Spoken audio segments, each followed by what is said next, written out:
And we're live. Okay. Greetings, everybody. This is Ash from Imaginary Goddess on the Imaginary Goddess main Google account. So I will be the host once again for this next episode of Podversations. Today we have a very special guest with us. Well, not really a guest, but more like one of the main members of IYG. We have Diesel, and we have Makuto with us, and you guys can go ahead and introduce yourselves. Hey everybody, Diesel from IYG here, coming in to talk a little bit about the store side of things today, hopefully. Okay. I guess I'll do mine now.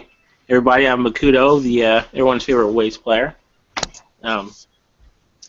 I guess they just needed me in here, so that's why I'm here.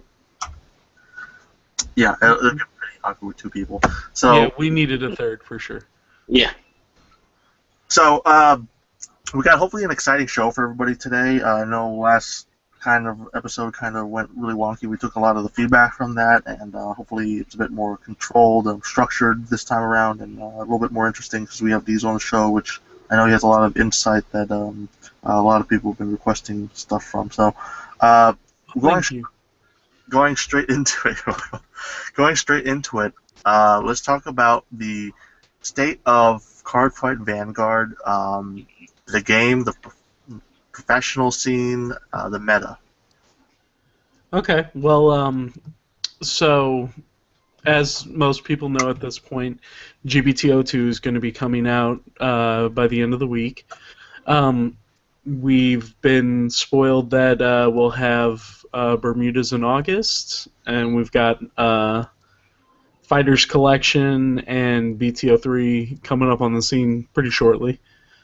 I think overall the state of Cardfight is really strong right now. It's a very good game for new players to get into because there's plenty of decks that you can build on the cheap. I think that as a player, if you wanted to get started into Vanguard, you could easily go around and pick up people's quote-unquote junk commons and actually make a pretty decent deck out of what they have lying around. With Cosmic Roar coming out a few weeks ago, that was a really strong set for anybody who wanted to play Dimension Police, and anybody who wants to get started in the game can really build an aggressive deck out of Dimension Police. So you can buy a couple boxes of that and set yourself up. So you feel that it is the state of Cardfight is very healthy because it's really open for new players? Yeah. Okay. What are your thoughts on that, Makuto? You agree, disagree? Why? Why not? Wait, did you ask me a question? Yeah. The state of Cardfight. Diesel stated that it is. Well, I heard what he said. Really good. So what do you think, Makuto? I don't know. I mean, I haven't really played. Excuse me. I haven't played like in a tournament in a while. I do still enjoy playing it sometimes, but I don't know. I'm just kind of. I guess I'm butthurt that Bermudas aren't really getting any good cards, like when their special cards come out. But as in general, I think the game is doing really good, especially with the new, what's it called, the G series or something. Yeah. Yeah, I feel like that added a lot of new stuff to it, and like what Diesel said. It's really easy for new players to get into, so I think they're in a good, really strong point right now, just because it's just really simple to get, and you don't have to spend too much. And it seems like there's a lot of places playing it now, so you can kind of come in and just kind of hang out and play it a lot more than you could have before. So I mean, it's not nowhere near where Pokemon and like Magic is as far as stores playing. But I still feel like you can get a nice group together and just kind of hang out. would you guys agree that Cardfight is still in a growth period, or do you think that we're at a point where the growth is stagnant? I would say that the game at this point is very much growing, and like what I think is more that the game itself has matured, which makes it so that the fan base can grow. Because right now the game's at a really good point to play. It's fun to play Vanguard, and there was a time period in there, a little lull, where it wasn't fun to play Vanguard because every time you played the same 3 decks, and you knew what you had to do to counter those decks. As a competitive player, you were like, I'm gonna play against Nova Grapplers today. I'm gonna play against Dementia Police. I might play against Kagero or Narukami, and there's a good chance that I'll play against a Gold Paladin or a Royal Paladin deck.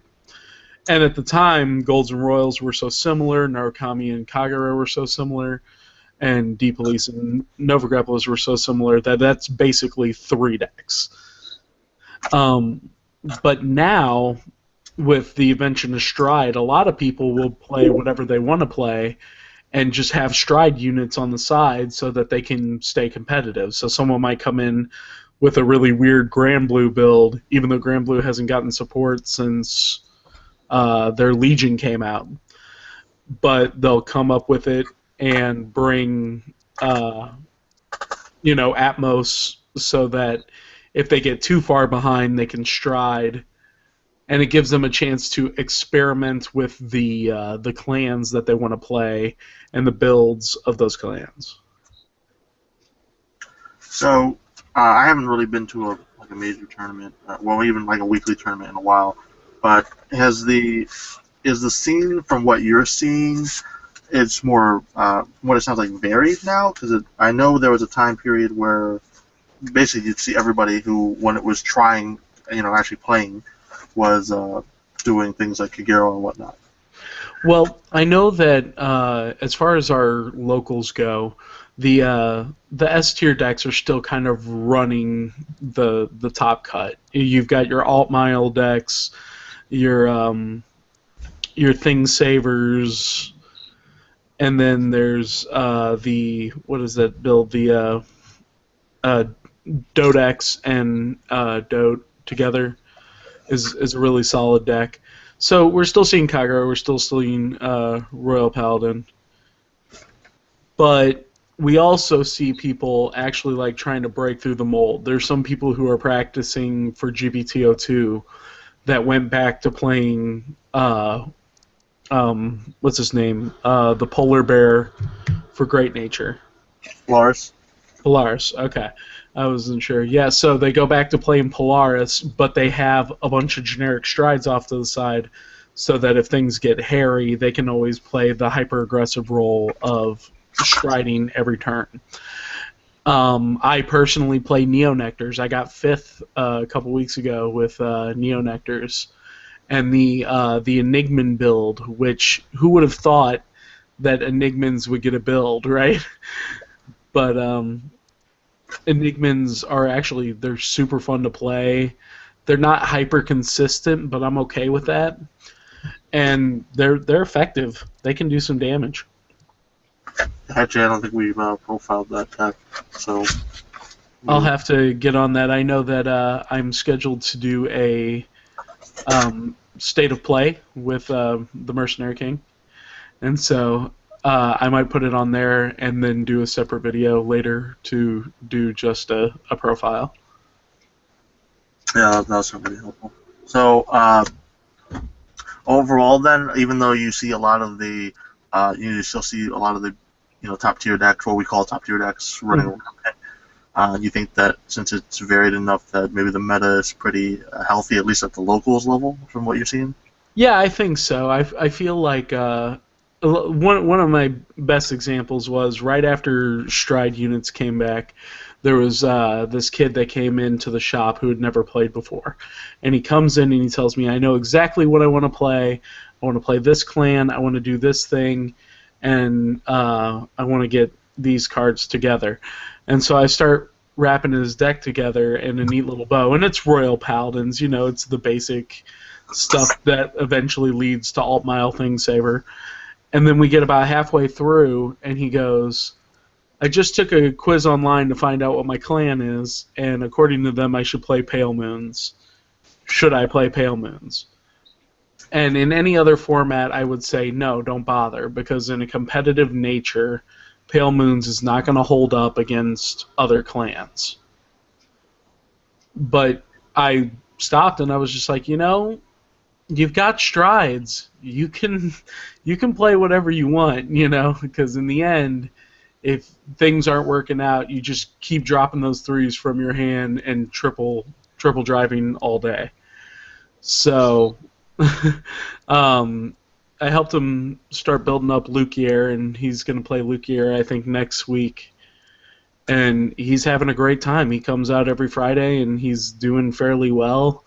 For a brand new player, he's getting in mid-ranks, 7th, 8th area. Mm-hmm. And, he's having a good time, and he's bringing friends, and they're having a good time. So that's what it's all about, I think, at a local level. Yeah, it sounds like at least from there, the meta looks pretty healthy. I haven't really been looking too much on the tournament list of what's winning and what's not. So you'd agree, though, that the Stride format has really given a lot more decks a bigger chance? Oh, yeah, absolutely. And one of the things that I feel like Stride does, especially since we have the Cray Elementals, is it diversifies the top cuts in bigger tournaments, too. Because just like before with bigger tournaments, in the top 8, what you usually see is like a couple sprinklings of the decks that we consider S tier, and then like one innovative deck that made it into the top 8 because its formula was built to counter the meta.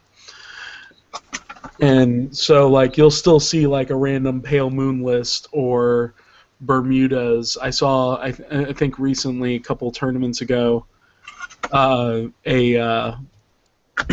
duo deck made a top cut, and it was just like duos with Cray Elementals.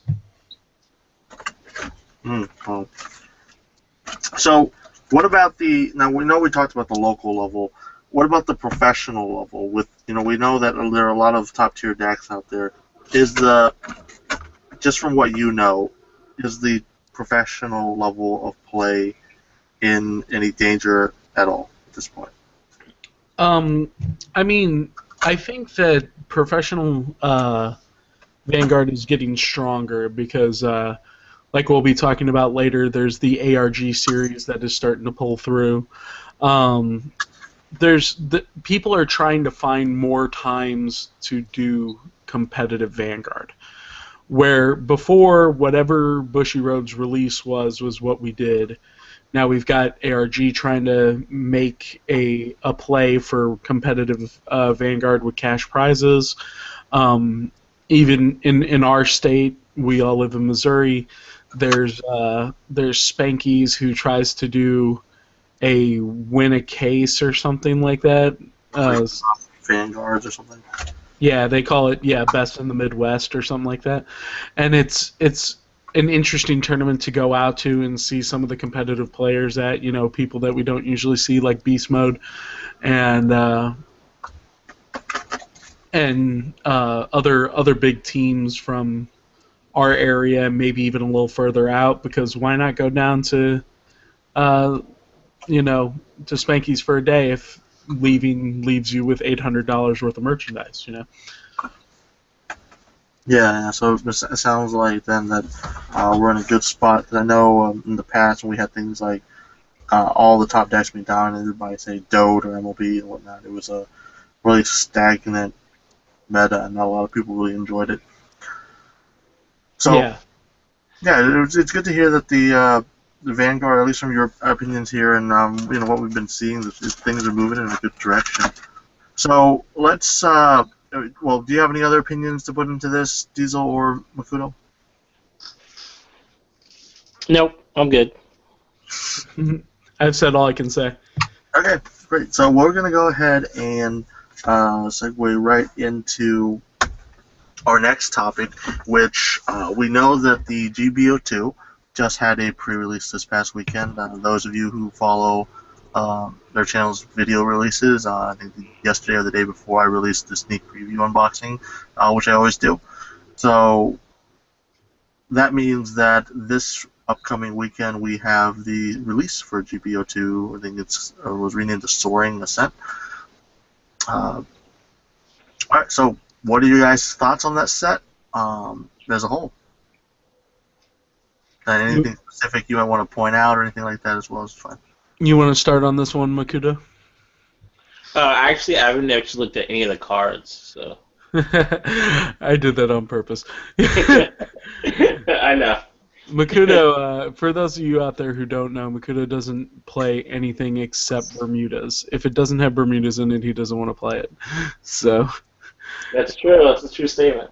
So a lot of times we'll make fun of him because it's like, hey, you ready for that new Great Nature card? You ready? And he's just like, oh yeah. Whatever you say. Yeah. Okay, so GBT02. I really like what they're trying to do with GBT02. It's touching on a lot of clans that don't usually get a lot of support, and it's trying to fill them out probably for the coming winter months, you know? The way clans like Great Nature and Neonectars and some of these other clans tend to go is that they get a big boost in one set, and then we don't see them again for a long time, like way past their usefulness. And then they get another boost, and they're played again for a while, and then fade into obscurity again. So, like, they don't really stay on top of things. So what GBT02 is trying to flip into is give them enough support that they will stay relevant through the stride mechanics. So Great Nature is getting just a beastie stride unit with the dragon unit that's coming out. And Neonectars is getting both a Jingle Bell Dragon as one of their strides, and then the another Maiden that is really like super powerful when played correctly. So I think for me personally, who likes to play those like side clans, I'm gonna love it. I'm gonna build the new Neonectar deck, which I'll show off as soon as I have it built, which, you know, whenever that is. And Great Nature gets their things. There is a couple of little support things for Royal Paladins. I know that one of our players is excited to play Jewel Knights after the set comes out, although I don't know exactly why. And any Jewel Knight support in that set? No, there's no like genuine Jewel Knight support, but the cards that are coming out, from what I understand, they can kind of make up for some of the inconsistencies Jewel Knight has in a stride format. So wait, no, it looks like there is some Jewel Knights. Is it? Okay. There's a grade 2 that Soul Blast 1 Jewel Knight. When it intercepts, if you have 3 or more rear guards with other rear guards with Jewel Knight in his name, you can pay that Soul Blast cost, and it gets plus 10k shield, so it becomes a 15k interceptor, and it's a 9k, so it's just alright. Then there's one that's a grade 1, 7k rest this unit when it's placed on rear. If the number of other rear guards you have with Jewel Knight in his name is 3 or more, pay the cost, choose one of your other units with Jewel Knights in his name, it gets 10k till end of turn. Alright, so some quick boost units, essentially. Yeah, the 15k interceptor idea, I think, is a really good idea. I don't know if it's going to be enough, but I love the fact that it's a 9k, and I love the fact that they're trying to give you ways to block through stride. Yeah, it's stride just seems like a huge power creep. It's kind of Well, it seems like every time they introduce a season, it's a big power creep. I mean, we have the Limit Break, Break Ride, Legion, and Stride. So, But like the more that I always get asked about power creep because being the tournament organizer for the store that I work at, that people always ask me if I think that the game is getting out of control. But with the addition of stride units, they've also been coming out with limit break enablers, which lets you use limit break 4s before you have 4 damage. The deck that was the deck to beat a couple weeks ago was a Gauntlet Buster deck that was using limit break enablers. It was everything about it was old school Eradicator. It had Cho and the guys that whenever you retire a thing, give 3,000 to them. And, just the normal sort of Narukami Eradicator build with these 7k boosters splashed in so that you can use Gauntlet Buster. And the player who was playing, he's a very good player, he dominated for like 3 rounds in a row. Like, no one could beat him because he was swinging for like 26 quadruple crit 2 or 3 turns in a row, And so when people say that stride is broken in comparison to limit break, I point out these kind of decks that are cropping up more and more. Limit break and stride are at about equal level because the cost of striding requires you to have a grade 3 in order for it to be a plus. And the fact that you can't dump zeros, like no matter how many zeros you have in your hand, you can never stride by dumping zeros. So the fact that sometimes you have to use a perfect shield in a grade 2, or 2 grade 2s when you'd rather just play them on the field. That's the part of striding that is difficult. And while speaking from a statistics standpoint that you're likely to have another grade 3 in your hand by the time it's time to stride, which is true the first time, but when you're playing the game and you have a perfect shield, a grade 3, and a bunch of 10k shields in your hand, you hate having to use a 10k shield to drop for the perfect so that you can stride the next turn. So I feel like it adds a lot more depth of strategy to what you ditch and what you hold on to. Because before, it was always perfect with a grade 3. No question. Yeah, I do think that adds. And when I was dabbling in the meta, the early release of G-BT01 and whatnot, that really was something that you thought about more during your matches, because it was like, do I try to go for that next turn stride that may win me the game, or get me the cards I need, or do I keep this 10k around that is it going to make or break it? What triggers are they going to hit? Right. 10k. So. Really, Go ahead. I'm sorry. No, well, I was saying there's really a lot more of like risk and reward that you're weighing in your mind. Yeah, very much so. And like I said with Enigman, Enigman is not crazy consistent, and that goes even further when you take strides into account, because if you stride into X Falcon, then you can set yourself up so you're just below his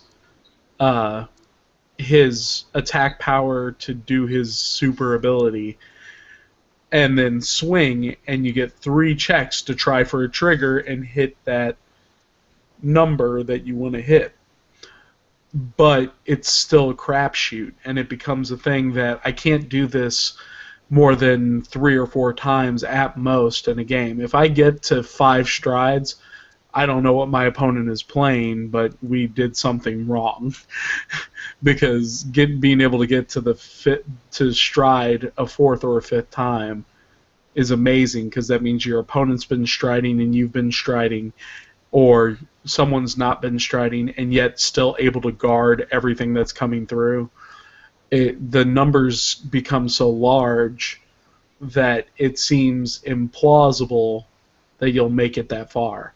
So then you have to start doing that risk and reward thing that you were talking about. It's like, if I stride into X-Falcon now, I can push him up to 32, and then I can get my triple drive. And if I hit one of my crit triggers, the game's over, because I do 2 damage, and then I do an additional damage through X-Falcon's effect. But if I don't, then my opponent's going to get another turn. I'm going to be sitting on another grade 3 in my hand, and I don't know what I'm going to do. So it's definitely weird. Yeah, definitely there. What about you, Makuto? What are your thoughts on this? Well, I know we kind of delved into stride here, so. I zoned out. What were we talking about? Stride. Okay, so we're talking about the quality of stride, or what I feel about it? Yeah. Yeah. Okay. I don't know. I think it's an all right tactic.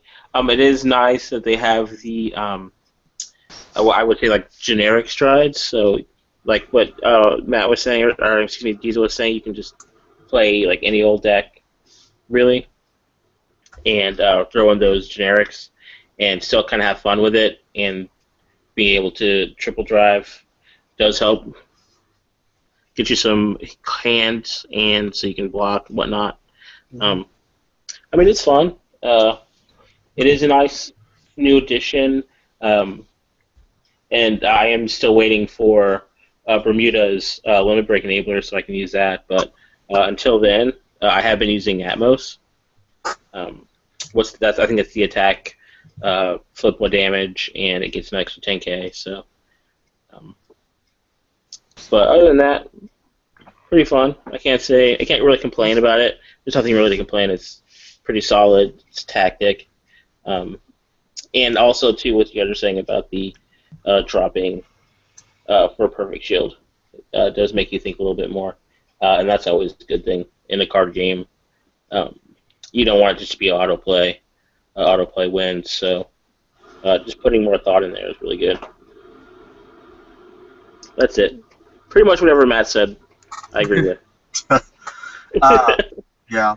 Overall, set 2 definitely doing some interesting things. Well, I already think the season is pretty interesting, the way they're making Neo Nectar a main clan, per se.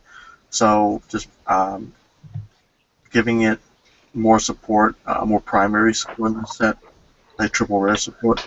It's really nice to see that, especially with nice to see Great Nature getting more triple rare support as well. Because we pretty much figured it was going to be a double rare clan, but glad they didn't really go that route yet. I don't think that the Great Nature support is. I mean, Jingle Dragon is really good. Primavera could be a bit better.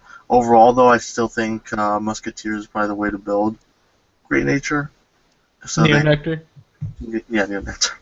I think that Neo Nectar needs maybe another ace to go along with the one from the deck, the trial deck, just so that more people will run the Maidens. Because right now it seems like you're probably better off running the Musketeers.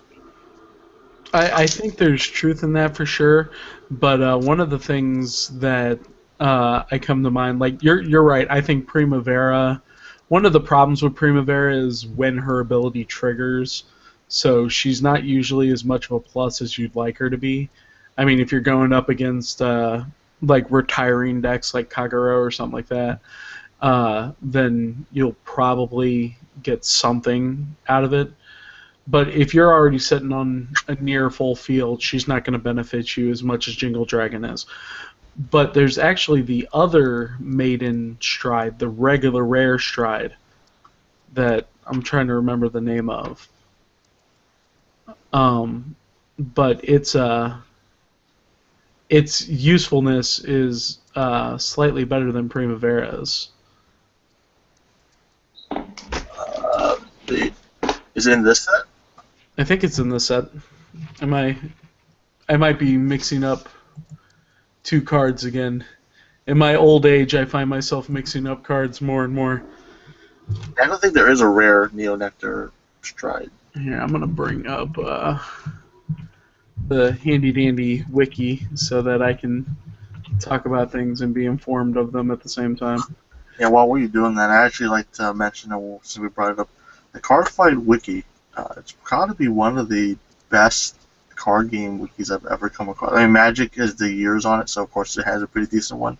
But for how new Cardfight is, the wiki is such a great resource. I mean, I'm very thankful to the people who keep it updated and relevant. It's a daunting task for sure.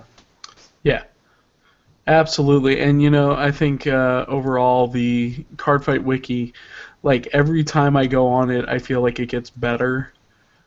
The top bar menus haven't been changed in a long while, but that's not like that's not a terrible thing.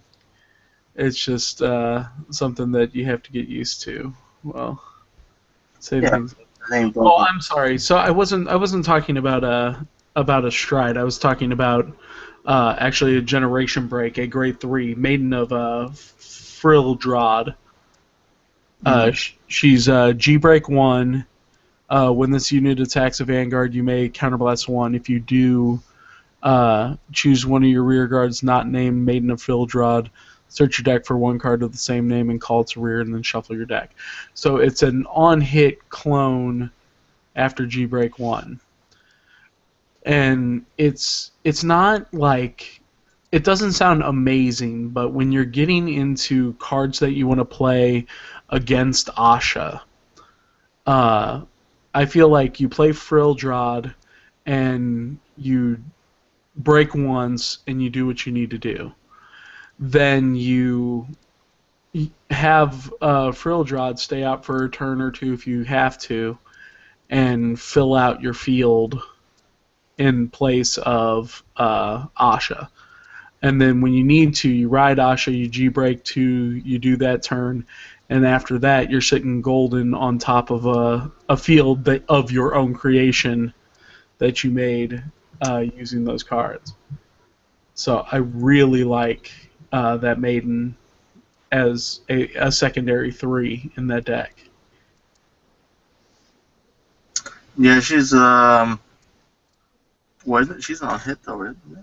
Yeah, she is on hit, so that it becomes a challenge. But a lot of times, people will let through at this point in the game. People will let through a non-stride Vanguard because their main worry is what are they going to do when the Vanguard gets stridden and the power levels are insane.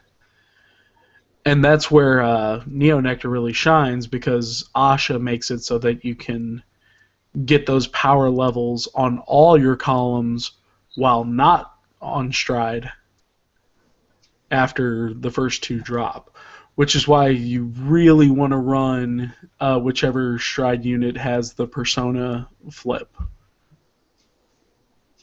Yeah, so I don't know what's the phrase for persona flip now. Is it? I don't know what the kids are calling it these days. I'm not even in the loop enough to know that. Yeah. Overall, it's a pretty decent looking set.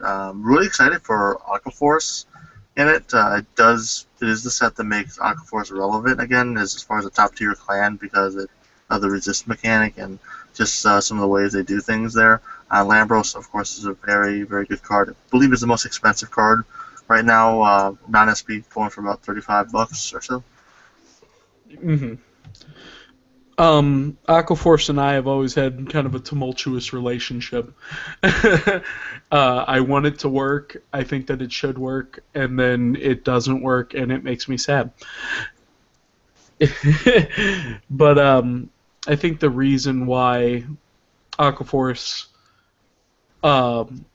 tends to be just short of playable is because the original mechanic of trying to switch columns in order to get the multiple attacks through always left you underpowered. And I feel like they're trying really hard to make that not a problem. Yeah, well, it certainly bring, at least in Japan it did, another clan that really wasn't in the top, the top showing up there.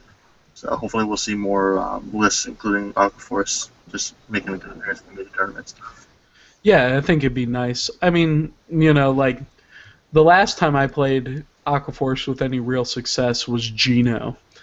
And actually, some of the support that comes out might lead me to build a different type of Geno deck that might be as effective as the first one.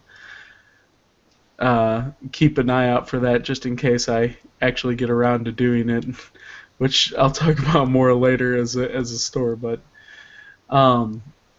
Geno is really an exciting prospect, and then the new Aquaforce characters. I think there's a lot of players hyped for it. A lot of players are ready to give Aquaforce another shot, and the fact that they're giving them a chance to is a good thing, Yeah, certainly Aquaforce really hasn't been in the limelight a lot thanks to everyone loving the Dragon Empire. So definitely deserve their spot in the sun. Those red clans, though. Yeah, anything to stop Dragon Empire from topping so many lists and Gold Paladin. Yeah.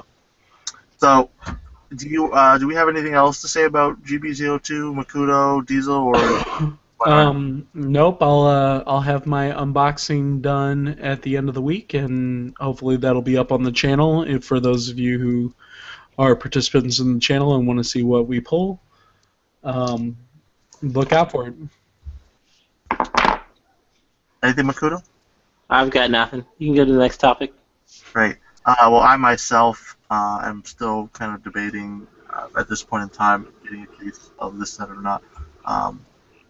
Really, it would kind of strain my finances to do so, and we'll talk more about the financial side of Cardfight just in a little bit here.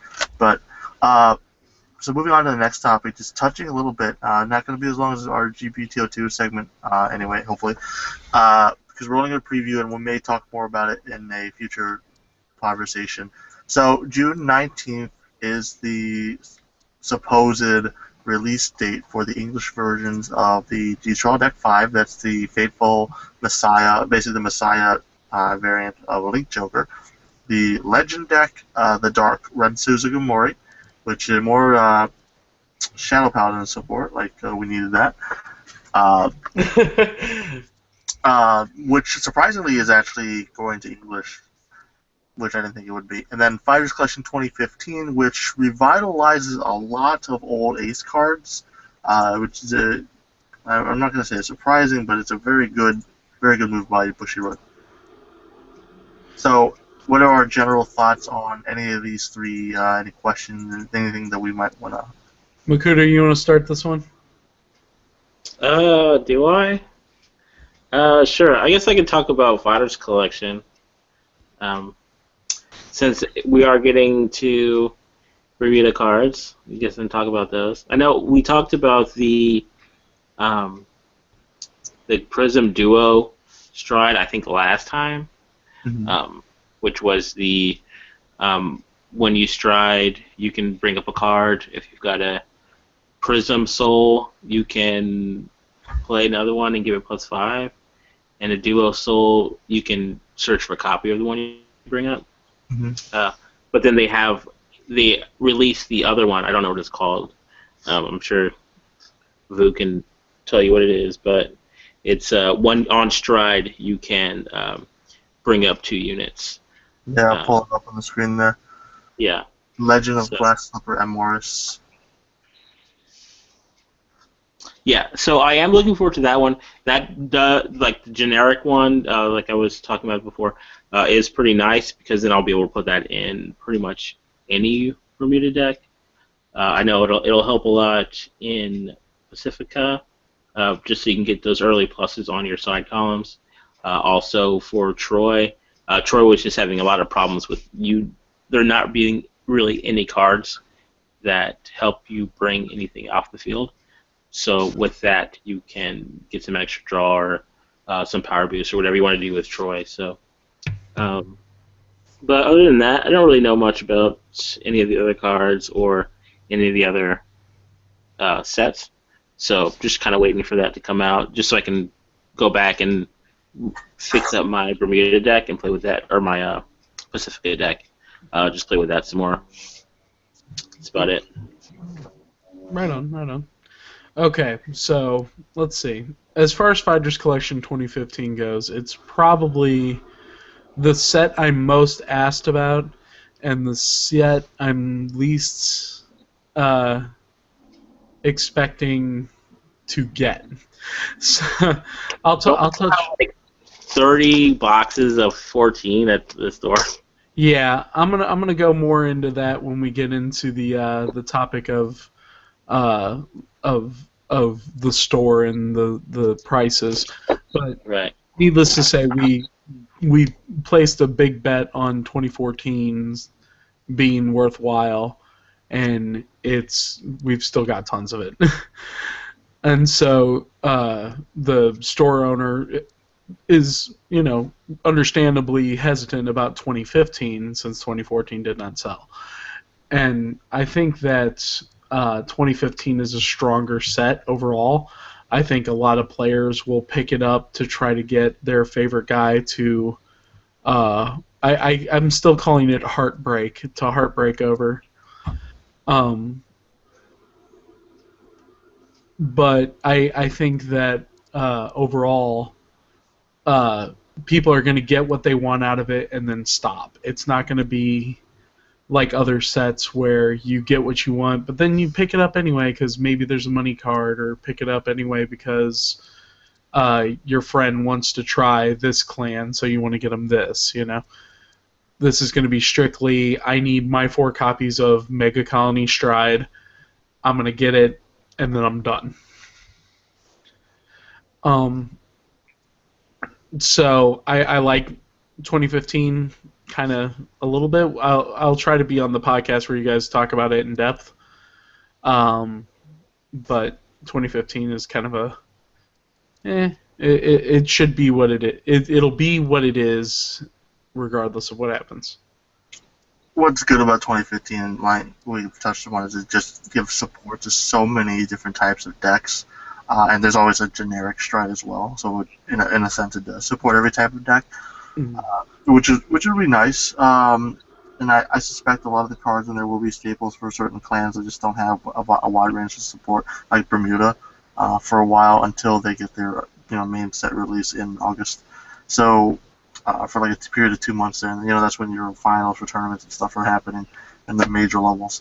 So if any major Bermuda players there, will have to make do with that. In general, though, a lot of support for things. 2014, as you said, we will talk more about it, but I felt like it may have came out in maybe a bad time when the meta was about to shift. So, had it been released earlier in the year, it may have made, like maybe around this time last year, bigger impact and just better for everyone involved. And I will say that more options is always good, and one of the things 2015 is giving us is more options. So I like that. Yeah, so 2015 is nice. There's not really much to say about the Messiah trial deck. Messiah is what it is. I'll say it all. Okay, so trial deck 5, Link Joker becomes a good guy. And Legend Deck 1, Ren becomes a bad guy. The Faithful Star Messiah stuff, as far as I'm concerned, is a way to try to keep Link Joker as a clan past the lore standpoint of the Void being defeated. So they're gonna take out the Void. It's something that we'll no longer have to worry about. And in the meantime, Link Joker is going to lock itself for effects. Some people are getting really excited about this because it should help with Omega Glendios decks. I don't know how, but people have ideas, and I've been letting them keep them a secret until they're ready to share them with me.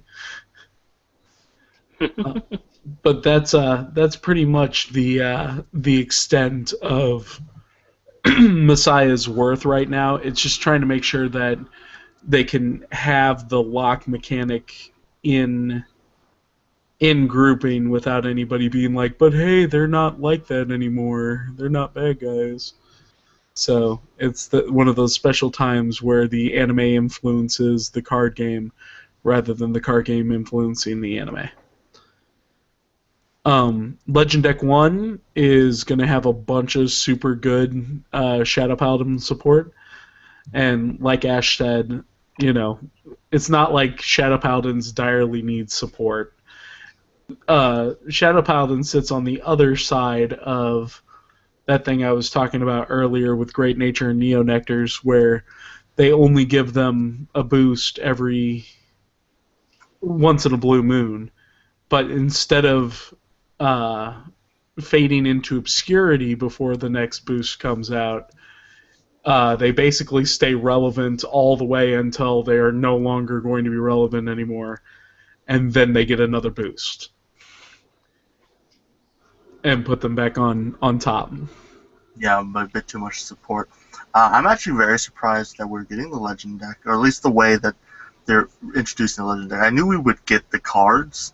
I figured they would do something like a version E or whatnot to get us the cards, because the way they're doing the release is, now I want to pull up the stuff on my side here. The way they're doing the release is basically like a gift package, like what they're doing with the Sanctuary Guard set. And, well, honestly, that set did not sell very well. The Mega Trial deck did not do well. Yeah, I know a bunch of stores that still have it in stock. Tons of distributors still have it. It's just, I mean, the box stuff is all nice and all, but the content itself was not worth the cost. So as you can see here, this is the English release. Looks like a pretty standard package. I think we don't get the mid-size card box like we got with the Mega Trial deck. This could be a cost-saving measure. Maybe bring down the cost of the deck as a whole as well, because you can thin the packaging a bit. It looks like we get a regular deck box. This might be a foldable one. Again, cost-saving measures. We get our damage counter, and we get one promo card, which, and then you can see the way that they package there on my screen there, with the cards being, well, with the way the package looks like, I don't think that deck box is like the more expensive one. I think it's one of those foldable ones. I think you're right. One of the things, though, that is important to note is that damage counter, the plus 5,000, plus 10,000 thing. That alone will drive up the sales of this deck by quite a bit. Because it'll be the first time, I think, in America that we've gotten those outside of tournament play. Well, I hope they are actually better quality than the ones we've gotten in America. In America, the damage counters have been like cardboard, while in Japan they're like a thin plastic. So hopefully we get the higher quality ones. And they are throwing in the promo there, grade 4 promo, so to kind of entice buyers. But it's definitely looking to be a lot cheaper than the Japanese version. For comparison here, I'm going to pull up. So not as great of a picture, but it's the Japanese one. It kind of is like the Mega Trial deck in Japan.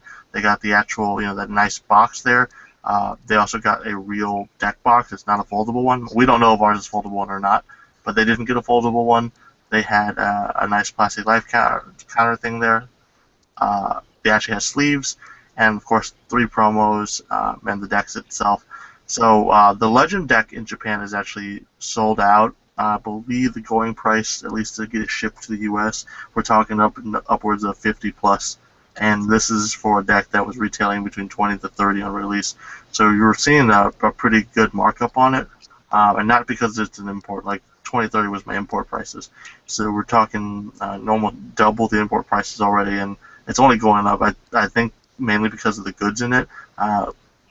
But we can really, if you see the comparison between the two, you can really see that they cut out a lot of stuff the English release, possibly to reduce cost, make it more aligned with the trial deck cost.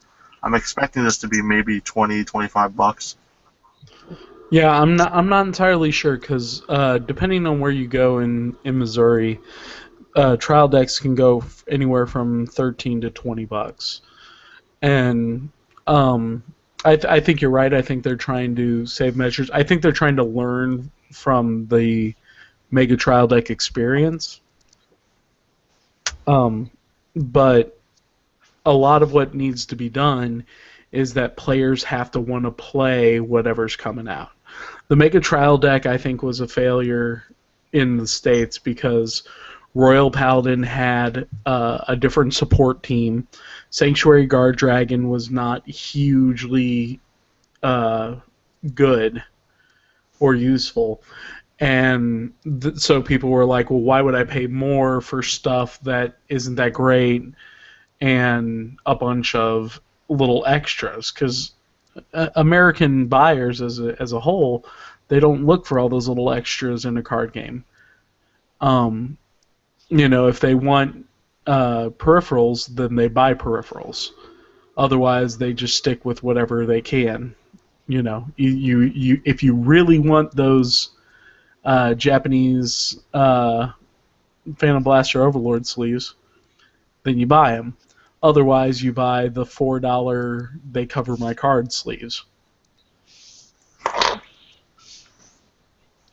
So I think that's a big part of what goes down.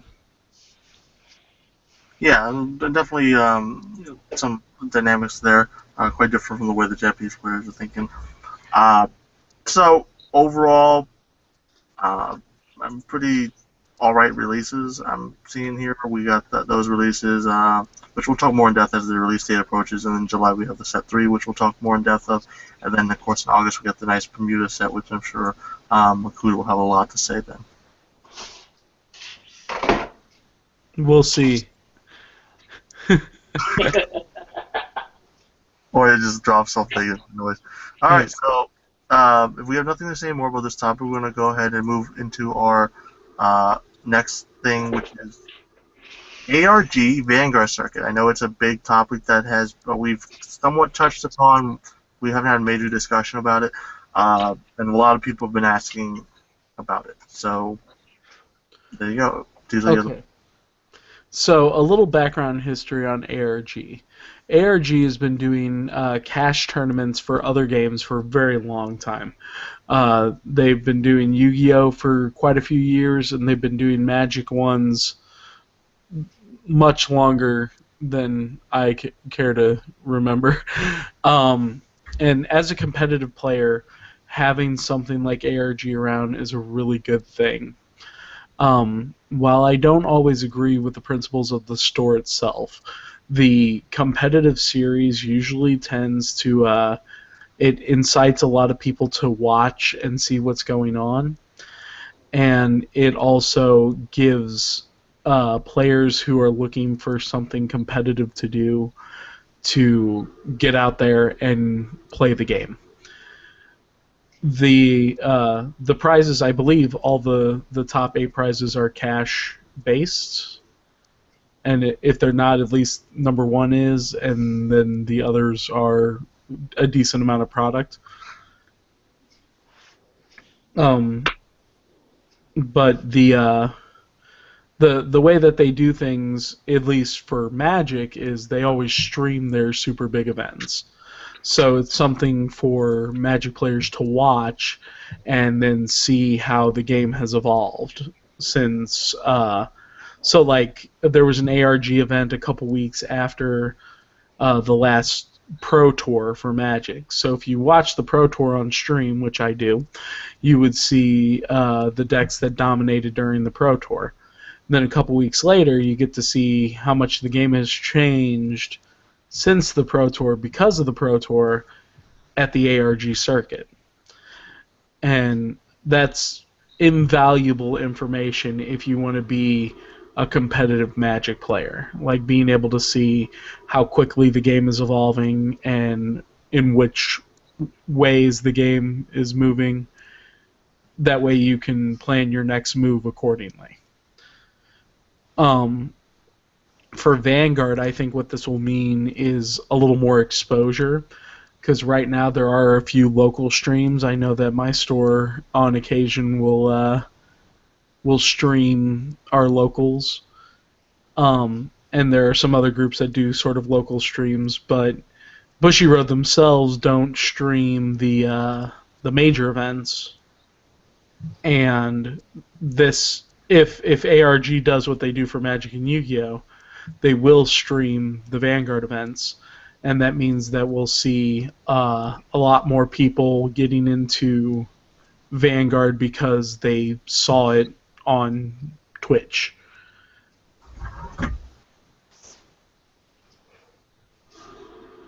Yeah, that exposure will always continue to bring more players there. A lot of people are really addicted to the, if not the game, the competitive aspect of things. So, ARG, it's interesting. Kind of surprised it came to Vanguard, but I guess with so many people trying to push the game, it is a sign that the game has grown a lot, actually, to be able to support something like this. So it's, that's kind of thing there that the game can have this kind of unofficial cash major tournament that a lot of people are willing to support. Really shows that the game has grown. Now, I know that they're holding what's called a state championship on June 20th. That every state's championship is going to be on the 20th. So I know that ours in Missouri is going to be held at Spanky's, and it's going to be a Saturday, I believe. So, what are your thoughts, both of you, on the state championships? What to expect? Things like that. Well, I think, what we say, June 20th? Mm-hmm. So it's the day after Child Deck 5, Legend Deck 1, and Fighters Collection comes out. So all three of those things will be legal in tournament play. So what I'm expecting to see is there will be a lot of people who are still sort of getting used to Set 2, G-BT02. So there will be a lot of players trying out their Great Nature decks or their Neo Nectar decks. I think Thing Saver will still be a viable competitor, and I think we'll see a lot of new Shadow Paladin decks. If anyone is wise, I know that one of our IYG contributors, the Mercenary King, is trying to get together Mega Colony for when Fighters Collection drops. I don't know if he's planning to go to states or not, but Yeah, he's going. Yeah, he is going. Okay, Yeah. And I think that that's a wise decision. I think that Mega Colony is really good against the Stride metagame. Mostly because whatever position your Vanguard is in, that's what your Stride unit comes out in. Your Stride unit does not ride as stood like you do when you re-ride things. So if you can lock down an opponent's Vanguard for the turn, then they if they try to Stride, they just wasted a grade 3 because it's going to Stride as tapped. So I think that there's going to be a lot of players who don't know that going in, and Mega Colony is going to sweep the first few rounds because of that. And then later on, it's just going to be substantial because that risk reward factor comes in again, and people start using their 3s for perfect cards again. To which you just keep putting out pressure and seeing if they're going to be able to Stride when late game comes. The other big contender deck that I think we'll see is Tsukiyomi. The Tsukiyomi Stride from Fighters Collection is not phenomenal, but what it does is it adds to the fixing power of Tsukiyomi, and that's not a bad thing. Yeah, I know that Tsukiyomi's that striding was probably one of the biggest things talked about for the new Fighters Collection. So, and probably a lot of people are interested in playing that. I know a lot of people like Tsukiyomi and the competitive play back then as well.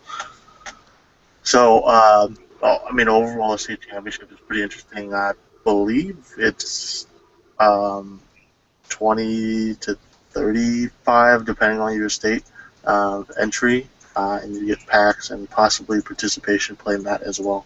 And ARG has they commissioned their own artists to do these play mats, and it's hit or miss. I found some that I really liked, and then some which I thought were pretty lacking. But so it'll be interesting, certainly, with that. And there are also playmats for the champion and the top 8, which all slightly differ as well. So I guess they're kind of collectible in that sense. I know the Yu-Gi-Oh! For ARG events, they also do the playmat thing, so I'm not sure about the Magic, but Yes, they also do them for the Magic as well. so possibly they might be using the same artist for all of them. I don't know, but overall, ARG is pretty good, pretty nice event to get excited for. It's certainly nice to have another tournament system that's going year round, because I know Bushiroad only does 2 a year, so that'll certainly get more people who are interested in major competitive play into the game as well. I think so, and I think that if it's popular enough with Vanguard, we should see a big surge in Vanguard players, because one of the things that keeps some players from other games from playing Vanguard is the competitive scene. And so the more tournaments that we have where people can actually, show off and be a high-level player and get prizes for doing so, I think we'll see a lot of players drift in from other games to give Vanguard a shot where they wouldn't before. So yeah, I agree with that. Makuto, is there any insight that you'd like to throw in for competitive play? ARG in specific? Not really. I do like going to tournaments. Personally, I wish they would bring one for Vanguard here to St. Louis, so I don't have to travel so far. But I heard that. That's another thing. So, other than that, it is a good idea that there are more than just the official Bushiroad, especially since, like you said before, they don't really do much. They don't stream or anything, and really, I mean, they have that nice raffle at the end, which is pretty nice. But I don't know. I just feel like, especially with other games, they just do so much. I just feel like the Bushiroad events are just kind of lacking when it comes to convincing people to show up, other than you get a plaque or you get a free ride to the nationals or whatever it's called, the Worlds or something. But to steal a page from my dad's book, he would say that Bushiroad never misses an opportunity to miss an opportunity. Yeah. So at least since if ARG, feel like if the ARG thing does go well, then other people will probably start getting into, doing that kind of thing where there's more tournaments, or like Diesel was saying, where just more people just switch over to Vanguard, because there'll be an opportunity for them actually to win money and get something back from playing the game in the first place.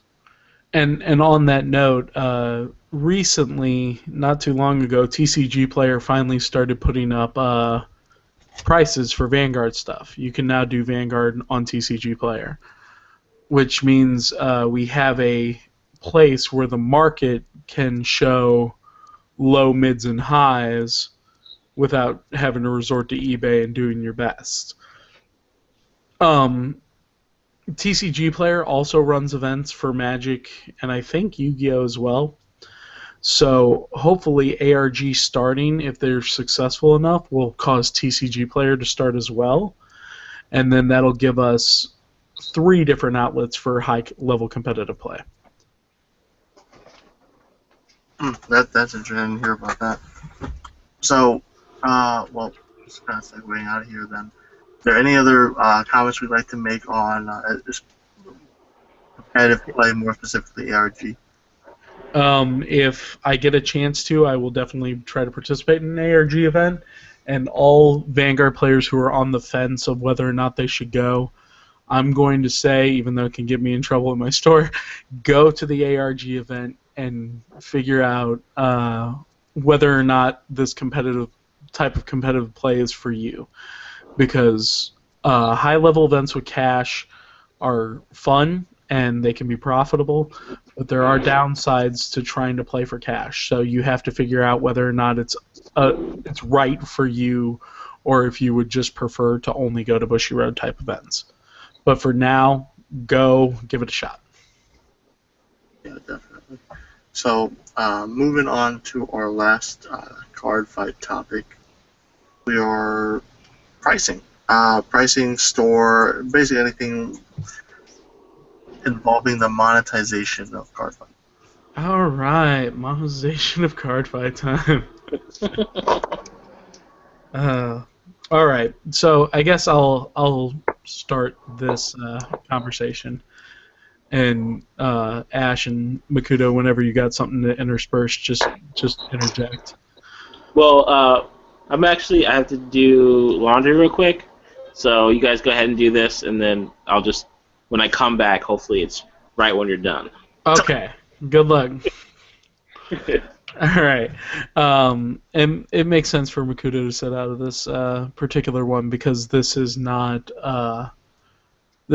his what he does with Vanguard especially. Okay, so for background, Ash runs an online shop for Cardfight singles that is fairly successful, and I run out of Yeti Gaming the brick and mortar shop for singles, which I call Commonwealth, which also is fairly successful in what it does. So one of the things about monetizing Cardfight that anyone who's thinking about monetizing Cardfight should know is that it's really hard. Go ahead. Oh, well, I was agreeing, especially recently, but I'm sure you'll touch into that. Yeah. When originally with the older sets, what used to be a decent way of making sure that you made all your money back was pick up a case. A case has a set number of triples and doubles and single rares to the point where you get at least one good play set of all the triple rares, at least almost two play sets of every double rare, and then everything else weighs out at a ton. And you would sell those things to recoup the money on the first case, get things going toward the second case, and do it again, only a little cheaper on the second run, and then you've paid off your two cases and started making some sort of profit. At least that was my strategy. Is your strategy any different, Ash? Well, I never got multiple cases. I always got one case, but my whole thing was to make enough money so that I could keep everything I wanted, and sell the rest of it, and maybe even have extra to get back stuff I needed later on. Mm-hmm. Yes, please. And one of the benefits to doing it online is that every once in a while you can put a price down saying this is what I want people to pay for it. And if they pay for it, great. And if they best offer me, that's fine. And so in the brick and mortar side, though, you usually have to put things out for the price that they are selling for at eBay at that time, and just kind of undershoot the people that they could go, well, I could just go to eBay and get that for $4, and it's like, well, you can get it for $4 here and skip the delivery time. And that's what I've been doing, and it's been successful. But in the recent last 2 or 3 sets, especially with G-BT01, it has cut into my profits severely, and it's part of Bushy Road's uh, I was about to say stride. It's part of Bushiroad's plan to become more accessible. So what we were talking about earlier, where it's easier than ever to get into the game because there are rares that are as good as doubles and triples, and they are lowering the rarity of certain clans. This is a double-edged sword because it is really good for the primary market of Vanguard. Primary market, for those of you who don't know, means sealed product. Boxes, packs, starter decks, anything that you would get directly from Bushiroad or a store selling Bushiroad products. And it's really good for the primary market of Vanguard because it makes a pack a worthwhile thing to buy. It's like, even if I get a regular rare, my regular rare isn't junk. It could very well be one of the cards that I play in my new Kagero deck, or be a staple card for Great Nature or Neo Nectar. And that is a new thing for Bushiroad, because usually, unless your pack has something double rare or higher in it, or it has a trigger that for some reason you haven't pulled, the rest of the pack is garbage, or considered to be garbage, because you can get so much of it so quickly. But what this does is, while it makes the primary market better, it makes the secondary market worse. And the secondary market is Ash and my job of selling singles. It also includes trading between players. So when you're trading with your friend for some card, that's a secondary market idea. And so it's bad for the secondary market because with certain cards being useful for certain clans at a lower rarity, it lowers the price overall of all the cards. Because if you only want to play... I'm trying to think of a good example. The last time Great Nature got stuff, everything that it got was double rare or lower. I believe that's right. And so it was a lot easier to get a hold of all the copies of a card you needed in order to try out the new Great Nature. So that meant that the new Great Nature cards never really got over $5, maybe $6 or $7. Because everybody could get a hold of one. You might pull one from a pack. It was actually worth trying to pull packs to try to get it. And so there wasn't a lot of money to be made off of Great Nature at that time. What I've had to do in a brick and mortar setting is raise the price of commons and single rares by a little bit. Like, I can't... Before, I used to just go quarter for commons, 50 cents for single rares, and if they're worth more than that, we'll work something out. So every once in a while you'd run into that $4 rare, like a Spring Breeze Messenger, which is still a pretty popular great Gold Paladin card. But most of the time you could sell bulk commons and rares, or give them away as part of a deal for bigger cards. And as a store, it makes you look nice. It's helpful to the community, and it gives you something to do.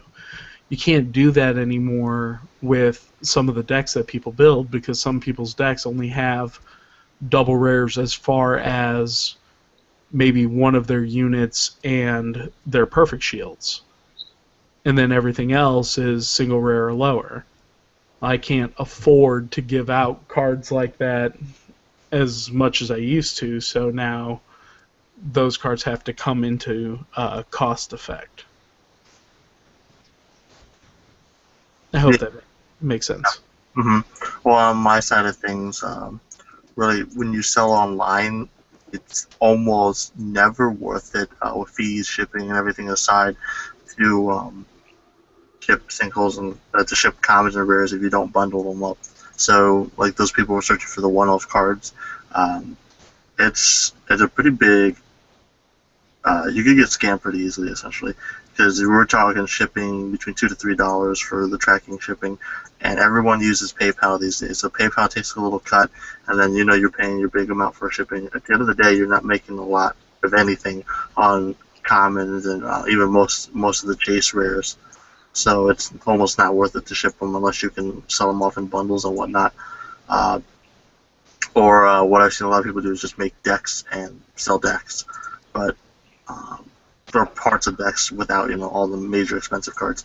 But in general, it's not. As far as online is concerned, it is not profitable to even try to think about selling singles and like commons and regular rares and whatnot. I agree entirely, and so like what Ash said, sometimes I'll build decks to counterbalance that. So like a deck may be worth a little less than the sum of its total parts, but it means that I can go ahead and count in a little bit of price on those commons and single rares and not completely screw over my customers by having to charge them 50 cents a common, $1 a rare. So I like building decks, because building decks is that compromise where I get to be happy and make a little money off of the excess stuff I have, and my client gets to be happy because they get what they want when they want it, and they don't have to look everywhere and scour the earth for cards. One of the other things that I feel is important to talk about when you're talking from a store perspective is, as a store owner, I don't get to play as much as I used to. So I keep up with the trends, and I try to keep an eye on what's good and what's big, but I'm not the competitive player I once was, unfortunately.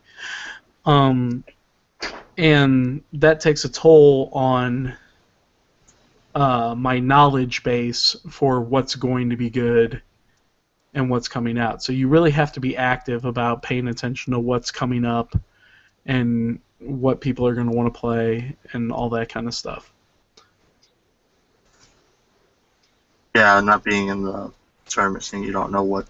We don't always know what's the most popular, what are the most chase cards and whatnot. And it's easily to, get reverse scammed in this sense by people.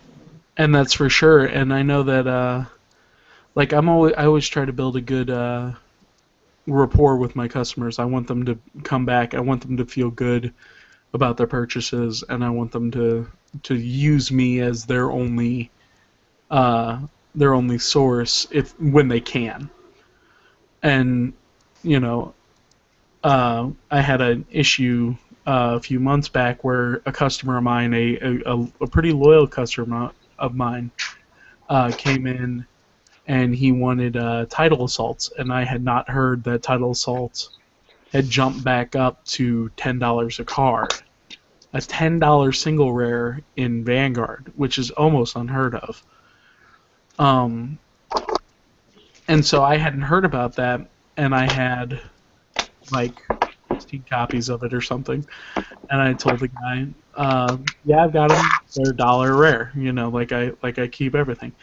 And his eyes get big, and he says, I'll take 8. And he's very quick about it. And, like you could just tell from his face that he felt like he was getting a big, huge deal out of it. Like that he ripped off the store. And so I went ahead and made the sale, because I had already made the sale. I'd already said the price, and I went ahead and did what I thought was right, which was give him for the price that I mentioned. But it did bother me when you build a rapport with your customers. You expect them to be honest with you, just like they expect you to be honest with them. And so I was a little hurt that he wanted the cards so badly that he was expecting to pay $40 for 4 of them, left paying $8 for 8 of them, and didn't bother to mention to me that that highway robbery was occurring, you know. So that's another thing you got to be careful of too, is that, like, as much as you got to build a good relationship with your dealer, because your dealer is the person who wants to do right by you, especially if you're a repeat customer. So don't piss off your dealer is the short way of dealing with it, because that particular customer had to work really hard to get back on my good side, because I looked up the card immediately afterwards, found out what was going on, and so he had to work hard to get back in good graces to get good deals. And so it's kind of like any relationship that you might want to do with your butcher or your accountant. You know, you want to foster good relationships with people who you keep coming back to. Yeah, definitely there. Now, I know that you kind of touched a little bit on it, but what are your thoughts on the major dropping of card prices? Like, we're seeing how it used to be pre-orders could be, a pretty exaggerated price, and then things would stable down to, somewhat marketable levels. Mm-hmm. And now we're seeing where pre-orders are what we would think would be the normal price, and then card values just tank. And I've seen people who just wait a week or two after release. The card's really cheap now. Yeah, no, and I think that's very true. One of the things that is important to remember about it was my worst enemy before this price dropping has occurred all over the place was Ideal 808, which I'm sure anyone who has bought cards online before knows who Ideal 808 is.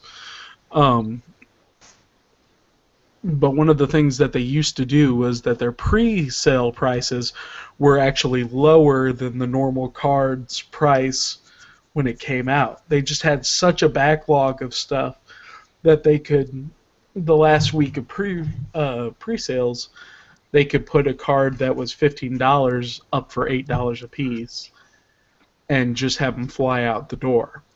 Now, with my business strategy being what it was, where I had to check eBay for prices, you would see 8 copies of it went for $8, all from Ideal 808.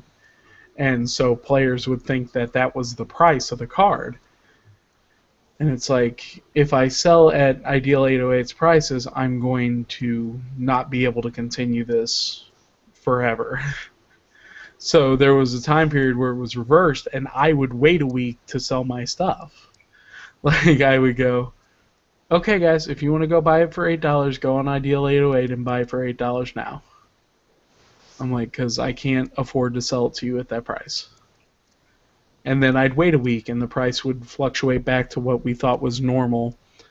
And I would sell it then and make the money I needed to make. Everybody got what cards they wanted when they wanted them. Everybody's happy.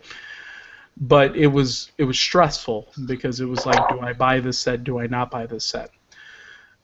With the last couple of things that have come out in Vanguard, I bought G-BT01, and I was really glad I did, because they didn't do like a second pulsing of it in Missouri, at least not to my distributor. So I didn't get a chance to get a second case, and that was a big deal.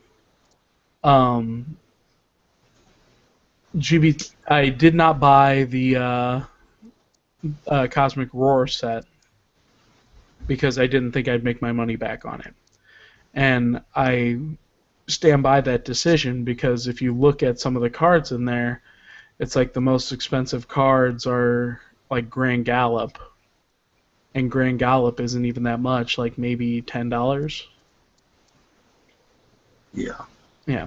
And so it was really hurtful, because it really hurt the secondary market, my market, and your guys' market out there when you trade, because with it being so accessible out of pack, it made it so that we couldn't charge what we needed to charge to make our money back, even, let alone make a profit off of it.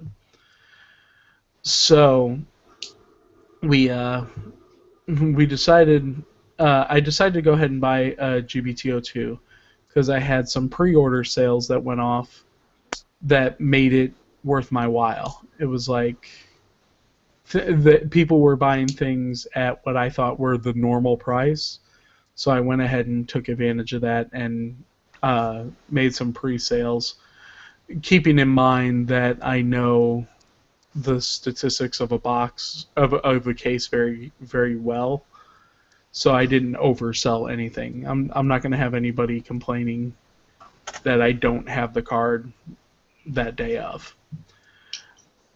And so I'm doing that now, and then recouping as much money as I can from that, and then selling it at the lower price when it hits the lower price in a week. And I think it's detrimental to us as a market, and it scares me for the future of the game, because one of the things I said earlier was, with the game being more accessible, it means more young players will come in, and that's a good thing.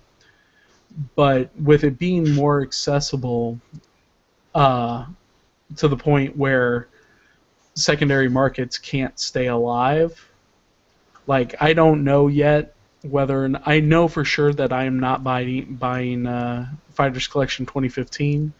I'm not buying any Legend decks, and I'm not buying any Messiah Trial decks. But I don't know yet whether or not I'm buying G-BT03.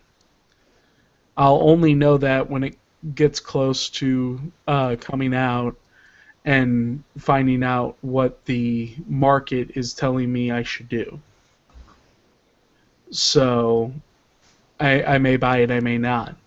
But it's a problem in our area because I'm the last remaining brick and mortar shop of singles for Vanguard in the St. Louis area, almost in the Tri-County area. So there's no one as far as all the way from St. Louis to Springfield, Missouri, which for those of you who don't live in Missouri, you can Google Maps that and see how far that is. But there's no single shop between here and there in a radius around St. Louis. And the ones that do exist outside of me, frankly, they charge too much and they don't have enough stock. So people have to go to eBay shops or something like what Ash does to get what they need if they don't come to me.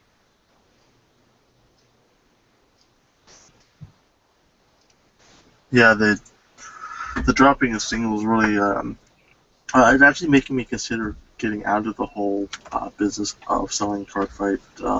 Why? I do like the game. And I feel like my love of the game has kind of dwindled a little bit, just because I don't agree with some of the things that have went on, like all guys support for OTT. But that's another story. That'll be another story for another time. But I just don't agree with some of the decisions that have been made. The game is fun at times. And overall, I would say that Stride has been an improvement of the game. I think they should have waited longer between Legion and Stride, but hey, whatever. But really, the singles prices are dropping to a point where even getting cases at a distributor pricing, you're not. If you do make any profit, it's marginal at best, and it's almost not worth it. But we have places like, so it actually feels like places like Ideal 808 and whatnot are bullying out smaller sellers by they're just oversaturating the market with more supply than there's demand, therefore driving the price down, which is good for the player base in terms of being able to get what they want really cheap. But it if your cards don't hold any value, um, that's actually a very that's a very bad thing. It kind of works like money. You don't want the value of your money to go down too low. Right. And that's the thing is that inflation of trade has happened too. I know that someone the other day was trying to get a Grand Gallop, and I didn't have any in my shop because I didn't pick up any Cosmic Roar other than what people sold to me. So the only people who had Cosmic Roars were people who were using, or Grand Gallops were people who were using them. So the boy's choice was to buy it online for $10 and wait for the card to come in, etc., or trade through the nose with someone who had it who was maybe willing to give it up for the right price. So it becomes a problem where the players are janking each other, and so a card that might be worth $10 online or $10 in my store is worth $25 in trade value because no one else has them. So in a local sense, there's a big supply and demand problem, but in a global sense, it's the other way around. There's too much supply and not enough demand. So overall, as small shop singles, we're torn. We can't justify buying enough to keep everybody satisfied all the time, and we can't justify having none of it in because then our players don't then they don't treat each other right. Yeah, it's a very fine line that shops are going to have to tread, and it's very worrisome that the at least the monetization side of the game is like this. You never want any card game to get to this point where there's so much supply of the new things, the prices of what you would call like even the top cards in the game are so low. I mean, Vanguard isn't an expensive game by any means comparatively to like say Yu-Gi-Oh or whatnot, but really, if when the prices are like this and the cost of the product stays the same, it's not the game is not it's not healthy for the game. Mm-hmm.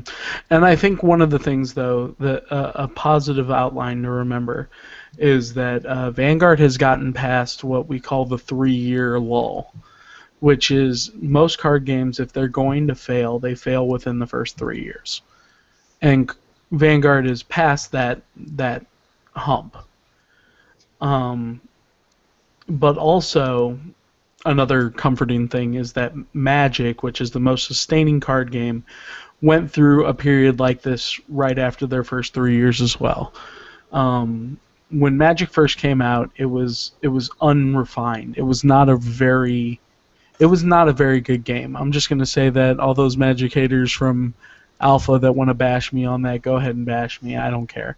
But Magic was not a stable, reliable, consumer-based game that allowed you to buy and sell. Nobody knew what anything was worth.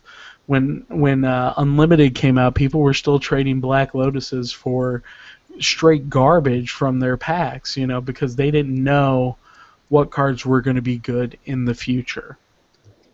And so, but there came a point where the story of one of the sets is that they had created a set that they thought was going to sell amazingly. They thought it was going to bring players in. They thought it was going to do everything.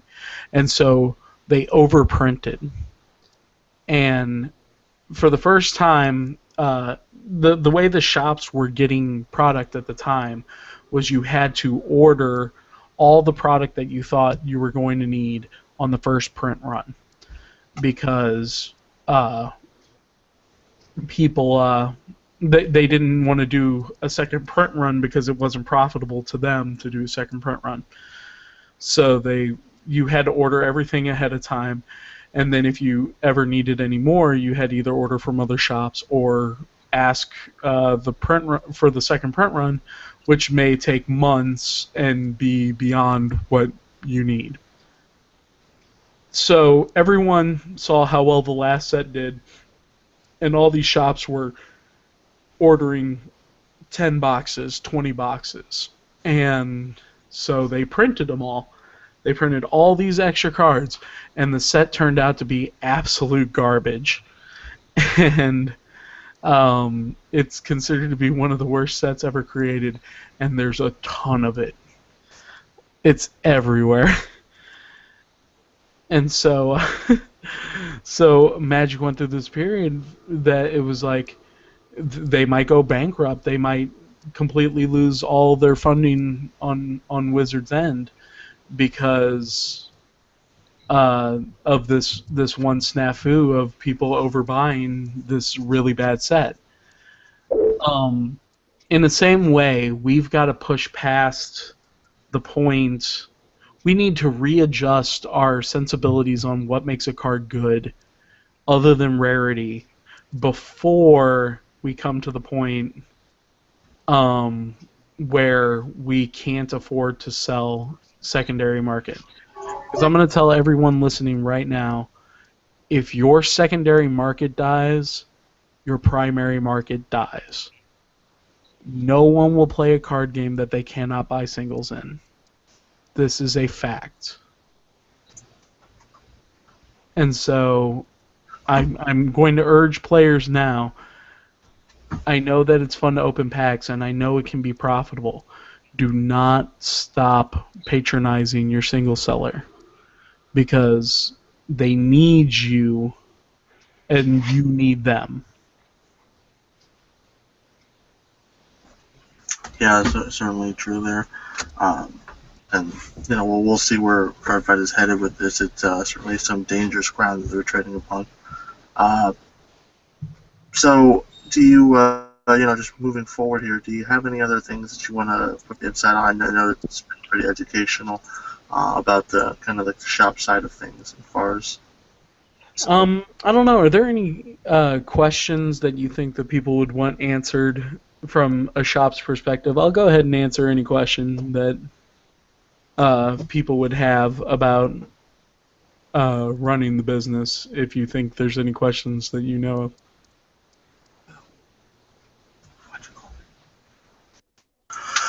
Well, nothing I can think on top of my head, but it is pretty early in the morning. Yeah. For those of you who don't know, normally they do this podcast at night, and that's why I can't be a part of it, because it's just too late in the day, and not only am I an old man, but I work 3 jobs, so it can be hard to find time. The only reason I have time this morning is because I didn't get called into work. So I told Ash that if he wanted to do an early bird podcast, I would gladly do one. And so that's why Makuto is sort of in and out both of podcast and of thought process, and why Ash is on slight delay. Later. All right, sorry guys. Yeah, it's, well, I mean, we'll hope to. We'll be changing the times of these around every so often to include various people. So, now as far as questions, there's nothing really on top of my mind. So I got a question for Diesel. Go for it.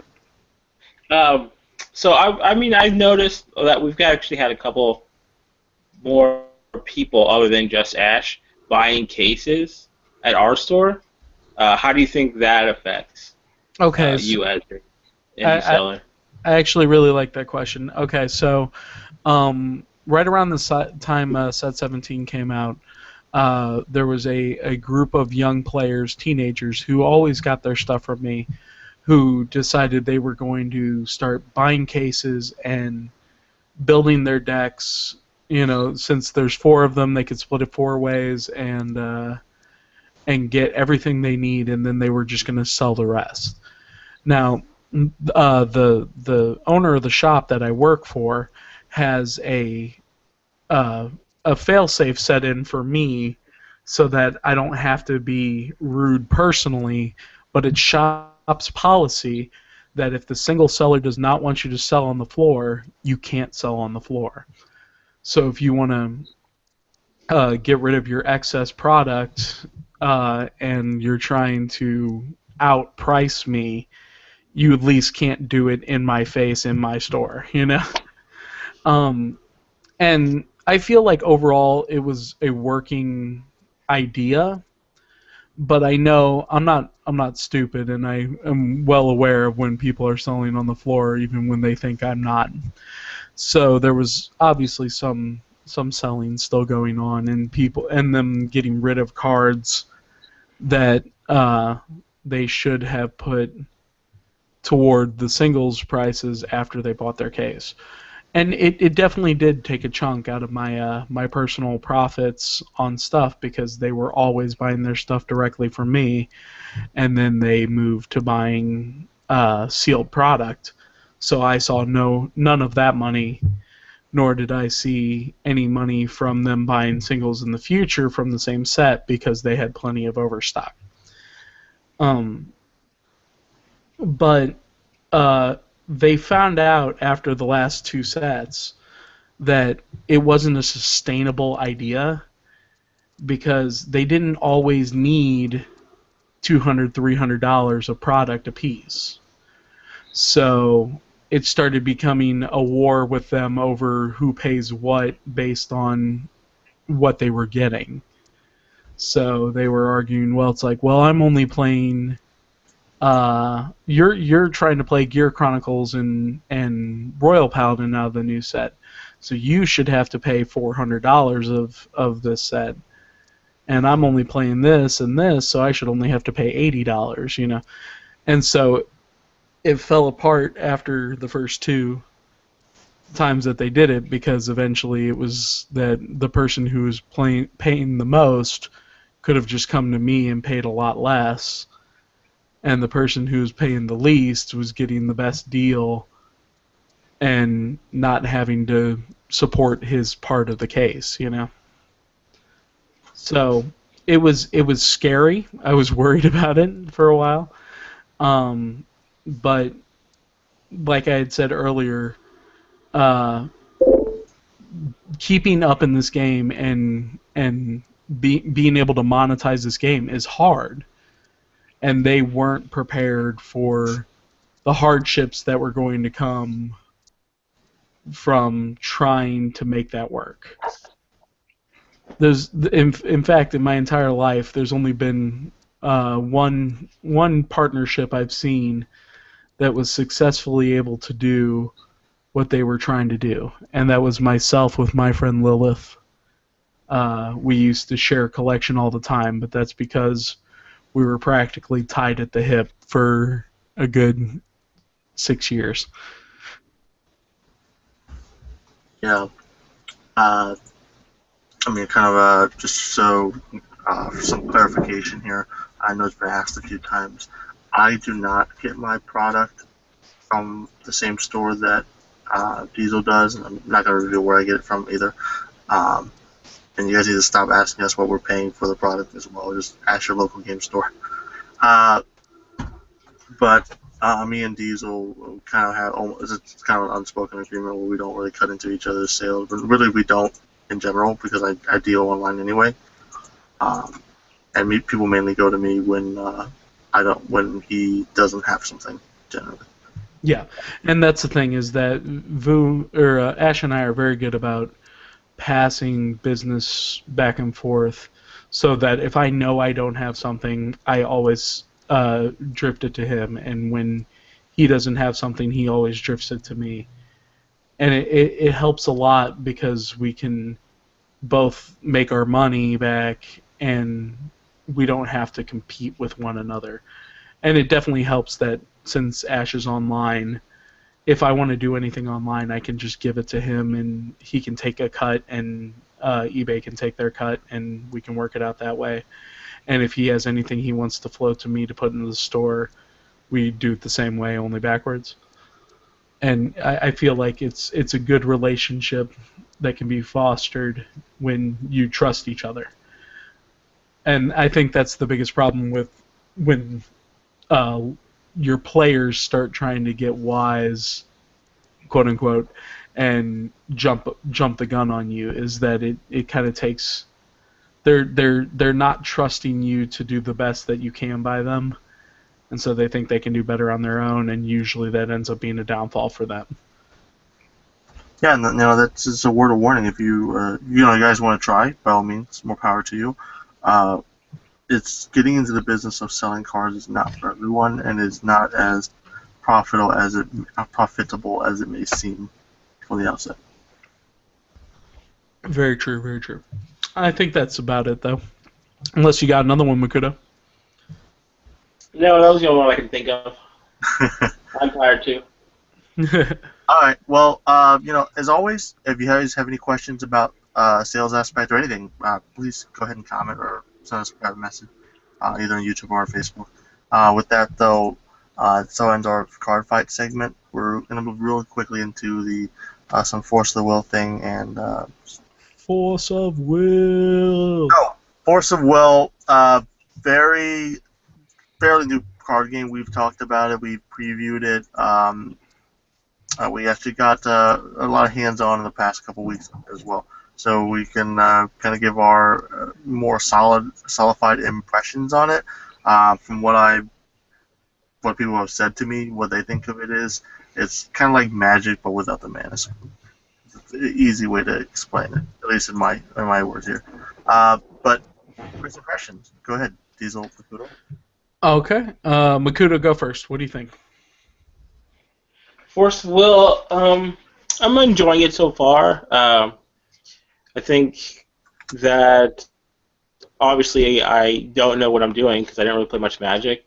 But as a game, I'm pretty sure that it's gonna go far here. I know, even with it being fairly new, it just released here in America, in like December or January or something.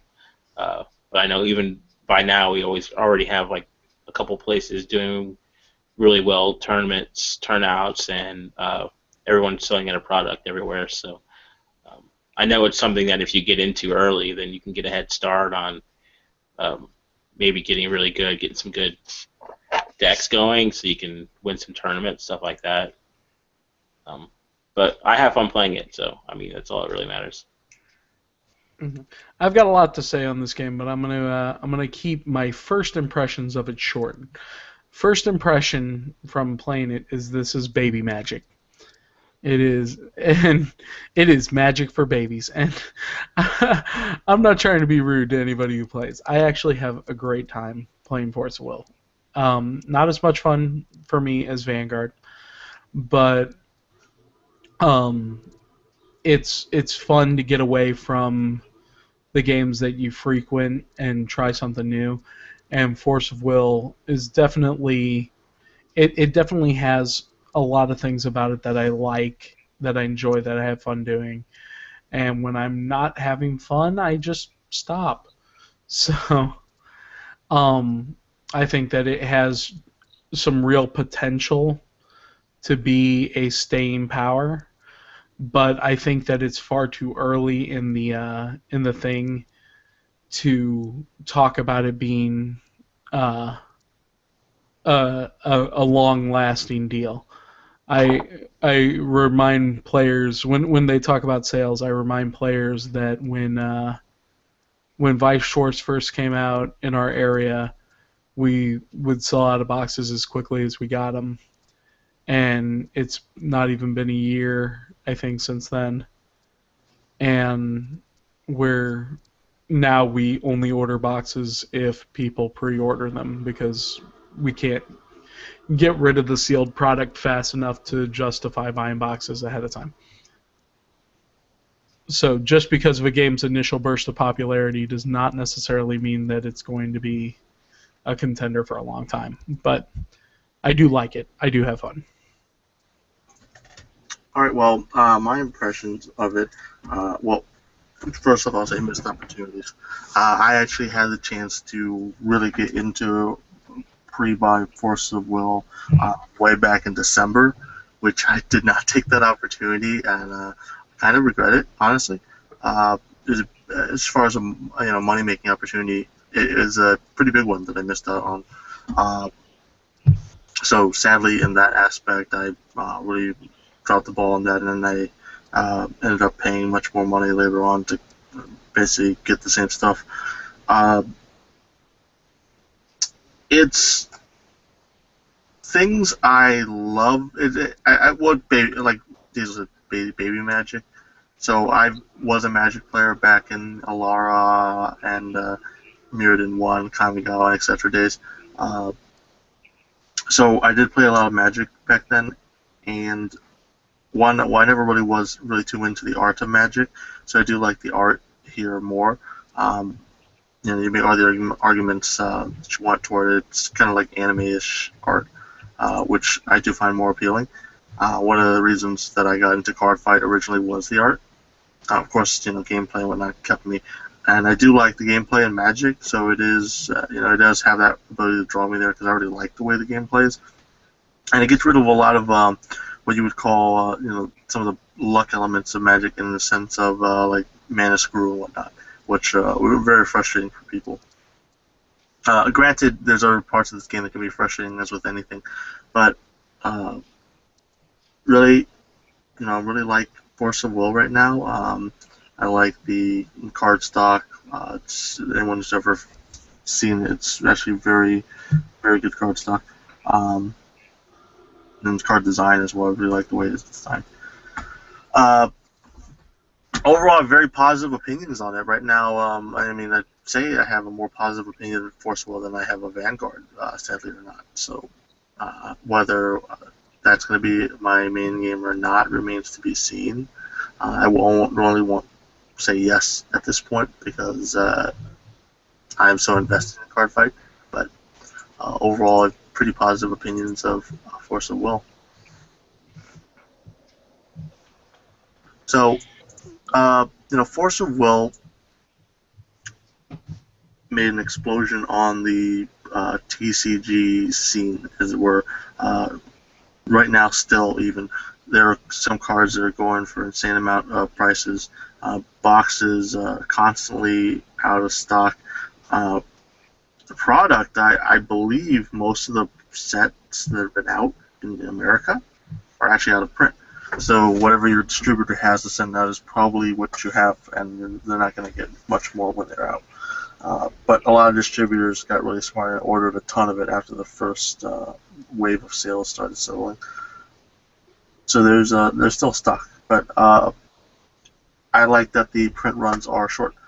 From what I've been told from some of my sources are that the next sets are going to be, the initial run is going to be one print run. So it doesn't mean that you buy one case and you can't get any more cases, but that means that if it's really explosively popular, you may not get your extra cases. So you might want to, as Diesel had mentioned, you might want to order how much you think you're going to be needing beforehand. Very much so. Which it could be a dangerous game for Force of Will. Right now it's like the new kid on the block. People really are into it, the new toy, so to say. So for the next set, it may not hurt them to go and buy that strategy. Of course, I've never really been a been a fan of that kind of strategy of controlling the supply and demand so tightly like that. Similar to Nintendo's whole amiibo thing, which I think is a horrible strategy, but hey, each their own. That's going to be in our new podcast called ArgueCast, where we do nothing but argue through the course of the entire podcast. And we each argue for our own point. So there's that. The amiibos. Force of Will. In general, pretty good things. It's probably one of the only games right now where you can buy an overpriced booster box, sell all the cards at not even their full value, and still make your money back. Yep.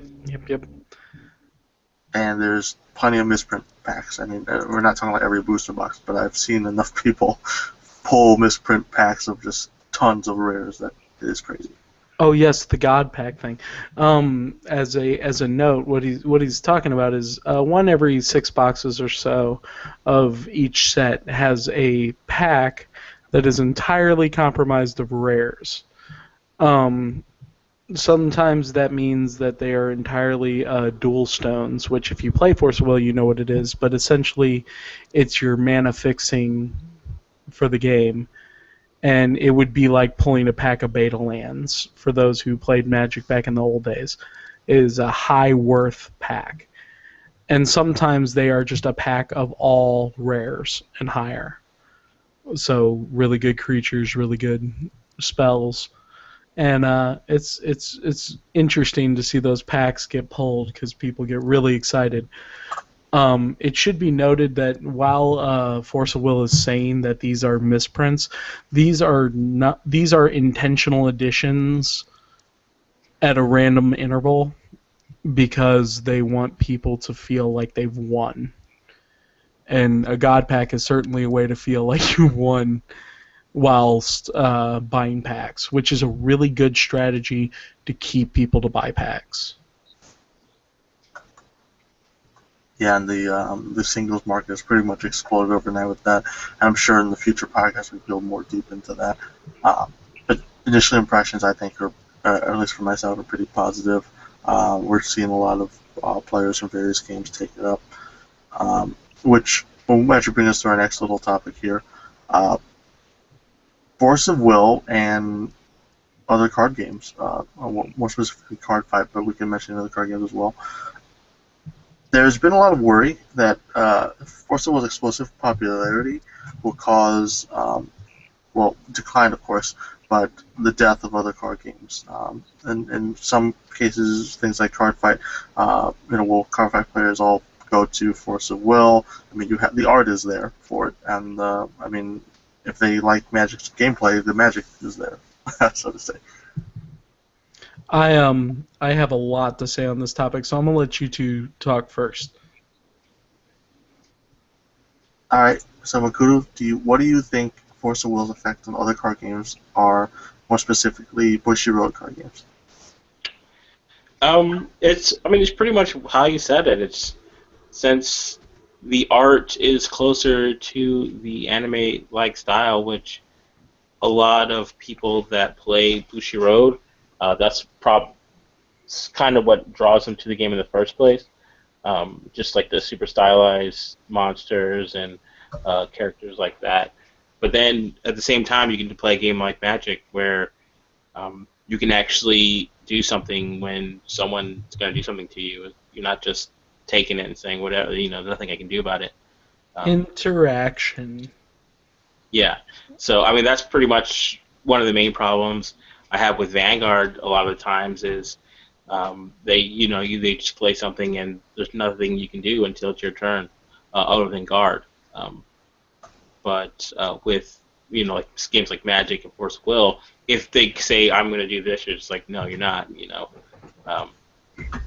So stuff like that, I think, just that kind of the interaction might pull some people. I already know there's a good group of our Vanguarders that are spending a lot of money on Force of Will.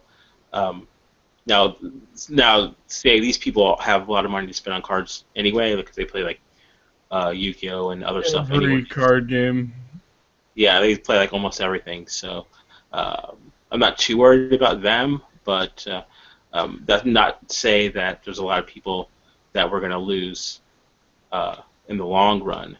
But I think it's still kind of early to make that kind of call right now. It really can go either way.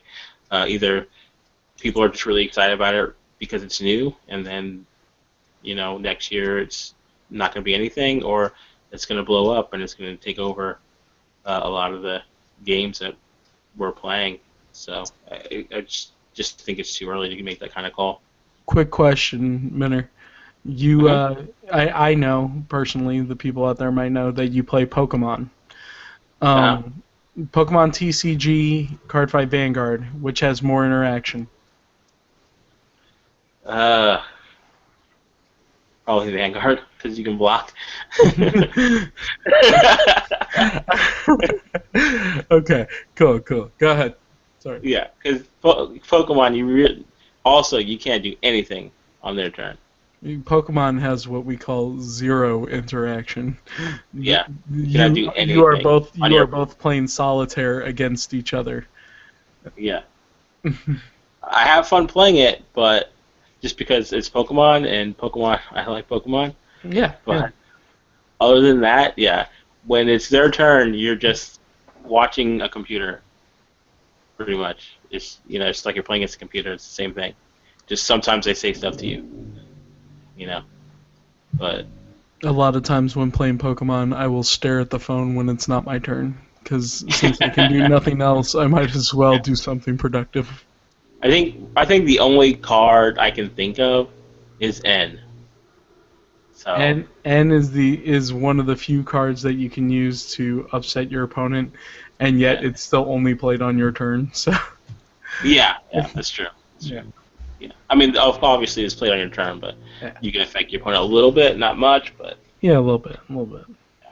Okay. But anyways, back to Force of Will.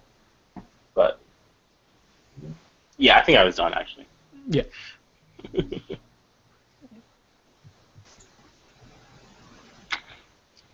All right, Ash, your turn. Weigh in.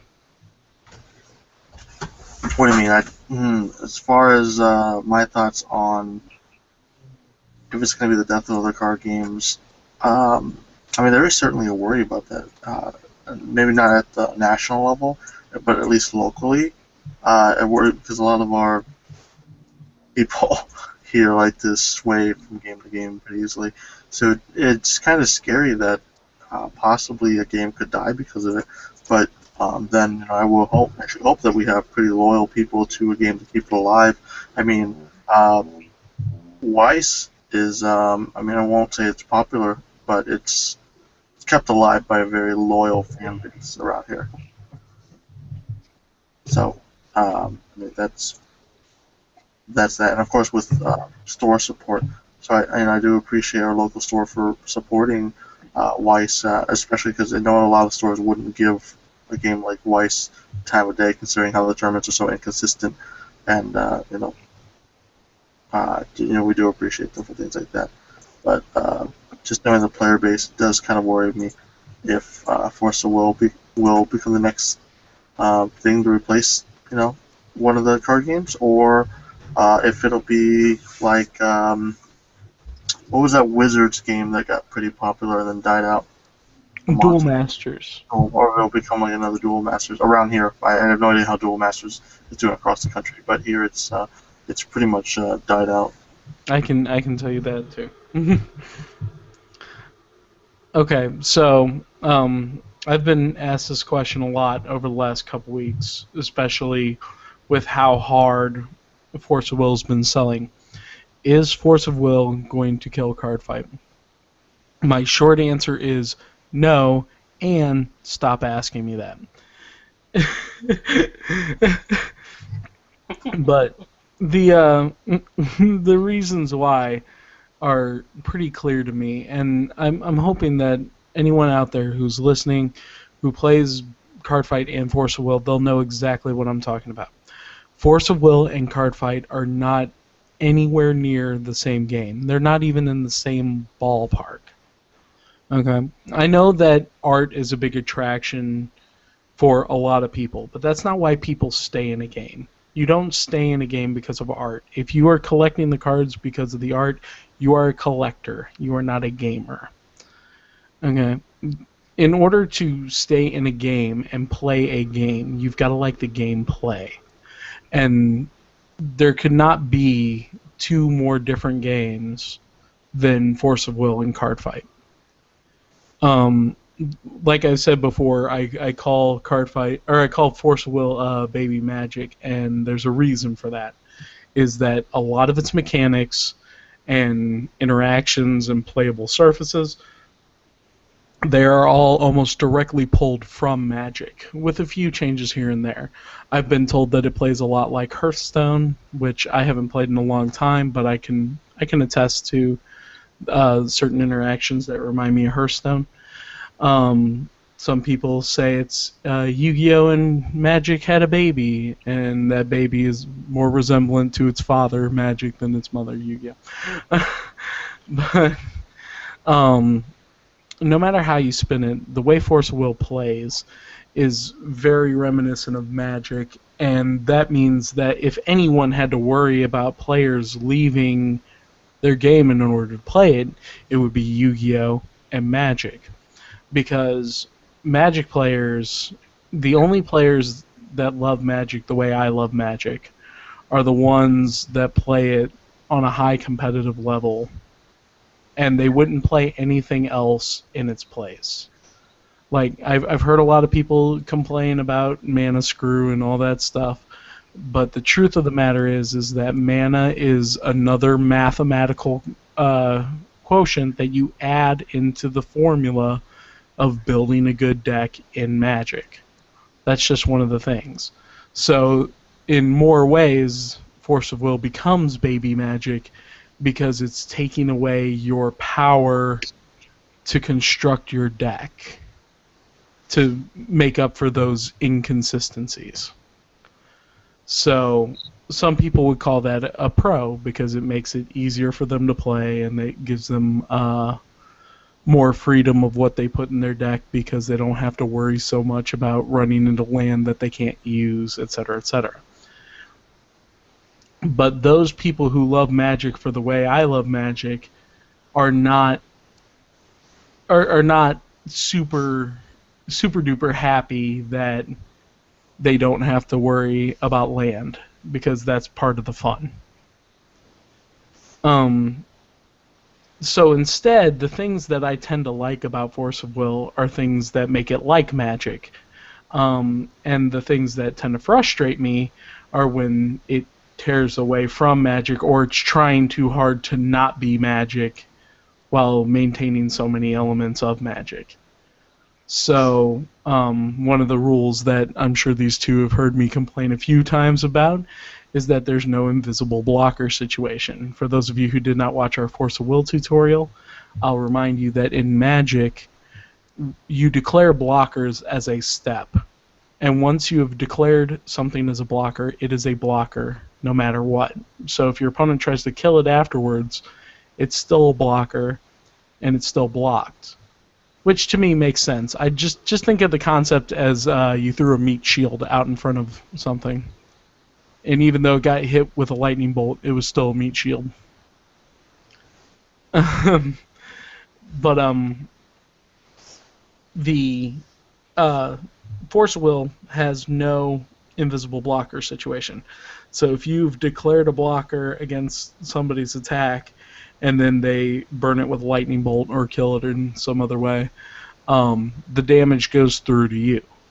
Which, speaking from a lore sense, could also make sense, It's like, if you and I and a third person are standing close to each other, and I'm swinging at you, and the third person is in the middle, and then suddenly slips on a banana peel and falls over, I'm still probably going to punch you in the face. But while either way you can make arguments for which way is better or which way is worse, I find myself more frustrated by not being able to block than I am by being able to block even though something dies. And in that way, that's what makes Force of Will for me something that most games won't have to worry about. Real Magic players are not going to... I'm sorry, real is not the word I want to use. Competitive Magic players are usually not going to leave Magic for an easier game. They play because they love the complexities. And casual players may shift down, and I say more power to them, because if you're even halfway decent at Magic, you're going to be really good at Force of Will.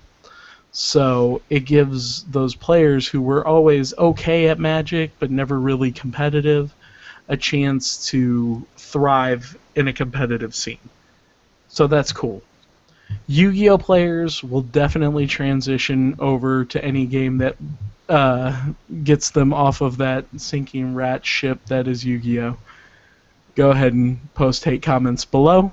I will be glad to address every single one of them. But it is true that Yu-Gi-Oh players complain a lot about the game that they play. So anytime something new and fresh comes out, they always give it a shot, because at least it's better than trying to play Yu-Gi-Oh one more day.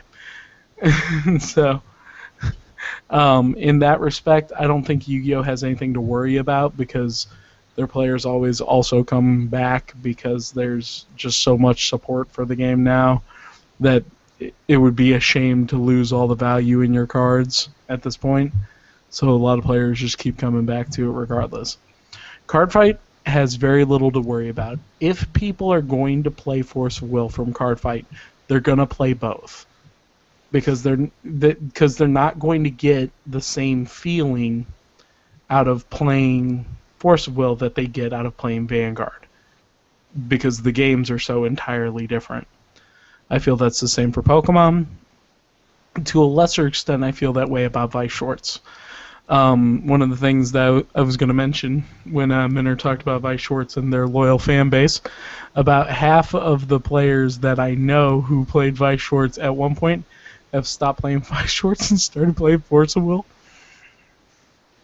And while I want Vice Shorts to be able to continue its game, Vice Schwartz is not so much a game as it is something for collectors to do with the things they collect.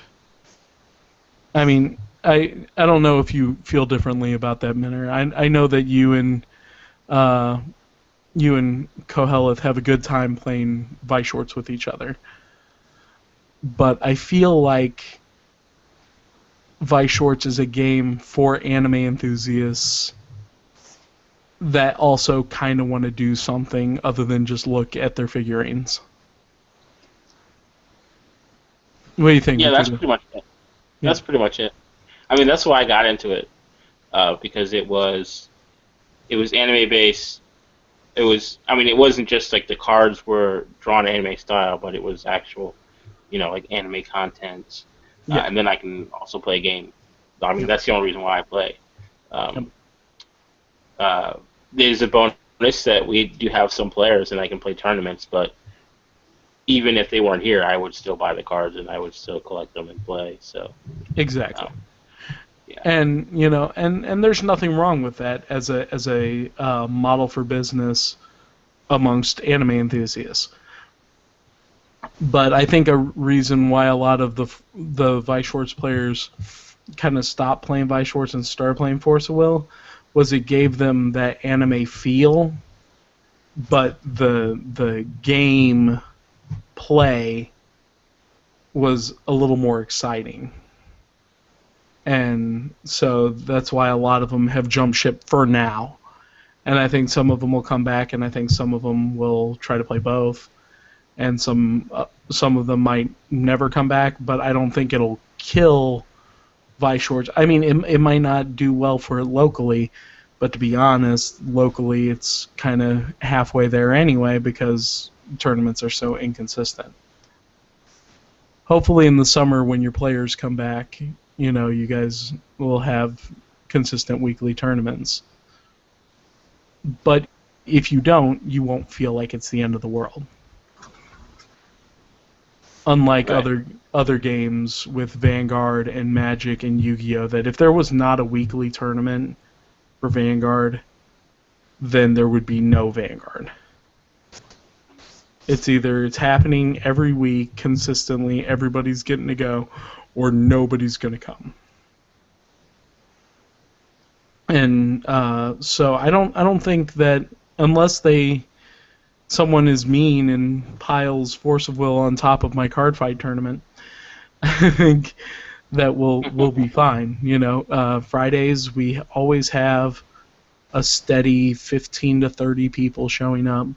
This past week was the slowest the store has been on a Friday in forever, and we still had 15 people out for Vanguard.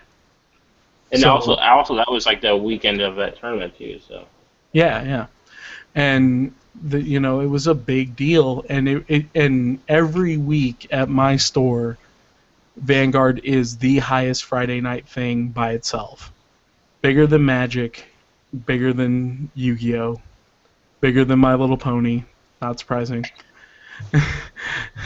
um, and it's gonna stay that way for the foreseeable future. I think most of our players, if they have the money to invest in Force of Will, then they'll play Force of Will on top of playing Vanguard.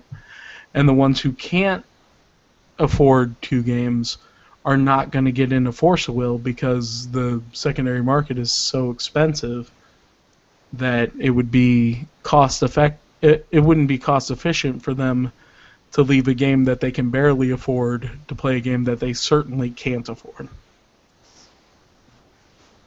So that's the long answer of no, Force of Will is not going to kill Vanguard, and please don't ask me anymore. Okay, so I think I was really rather long-winded. That's so me. hopefully that answers a lot of the questions there with that. So moving on to our kind of last, looks like it's going to be a pretty short segment as well. Just going forward, what are your guys' thoughts on the future of Force of Will? I think that Force of Will is at a point where as long as it keeps learning from its mistakes. One of the things I like is that the game is constantly being errated. Now what they need to do is, in the next set, address questions before the set is printed and comes out, and errata the cards before you need to put up a printable errata.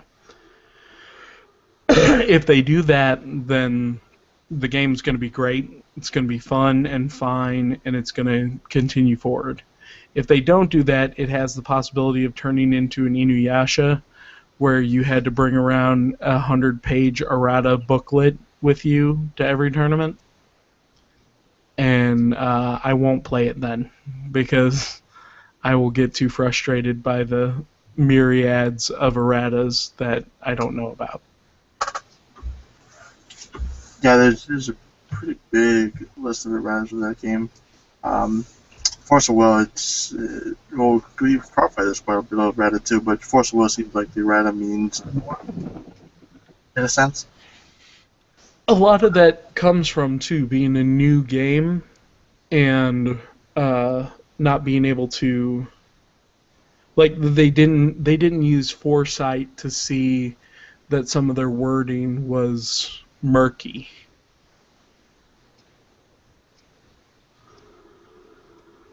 Yeah, and it's certainly something for them to learn. I know that it also is why we got the Brim block instead of Valhalla, because Valhalla is just riddled with errors. Yes, very much so. And the fact that the life break mechanic was incredibly broken. Yeah. But Mm-hmm. I'm sorry, but that's the thing, is that they're learning. Like, they saw that life break was too out of control, and they took it out. And they noticed that some of these cards are murky worded and don't really make a lot of sense, and they're fixing it. And so it's a very positive outlook when there's something wrong with your game and you're actively fixing it. Yeah, certainly. Hopefully, though, Valhalla has some really nice looking cards, art-wise anyway. I hope that they maybe make like a version E or version USA or something and release it to us after they fix it up. But who knows? That could be a special thing, or maybe even do like special promo, re-releases of some of the cards. You know what I think they'll do? I think that we'll get a new Valhalla cluster in a couple years. If it lasts long enough to go, I think that there will be a new Valhalla cluster in a couple years that uses a lot of the same art and a lot of the same cards with effects, but they will be tweaked to fit the way the game is supposed to be played by that point. So there won't be life breaks, but some of the life break abilities will become enter abilities that have been kind of mellowed out or something like that. My big problem with Force of Will and just looking into the future is power creep. We have things like Cheshire Cat, Thunder and whatnot are obviously very low costed for the insane effects that they do. And maybe this is a needless worry, but when you have people splashing blue just for cats or red just for thunders, you know you have a problem with your game then.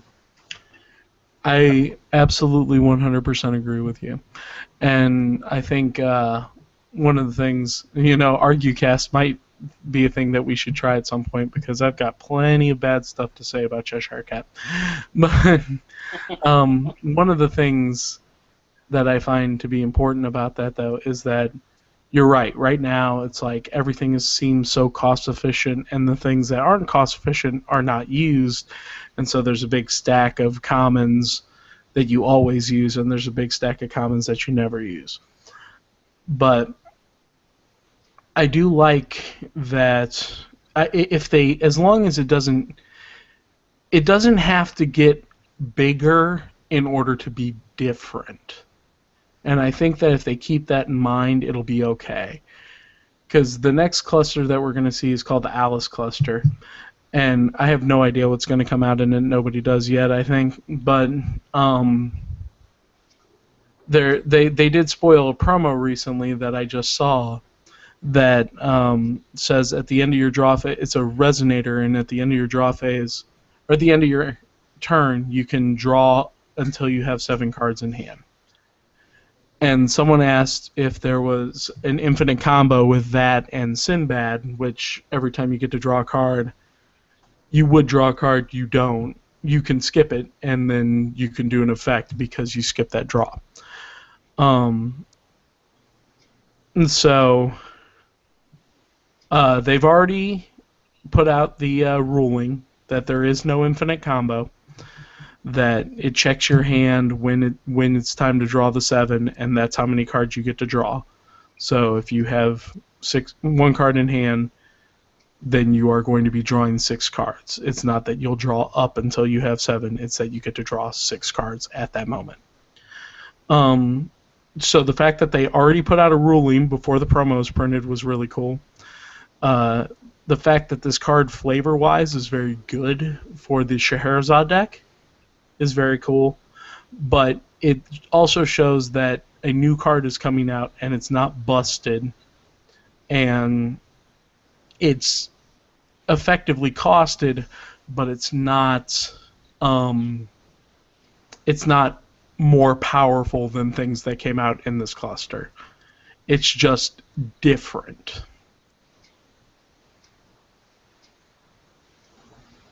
Yeah, certainly. So overall, that's your thoughts there. Makuto, do you have any?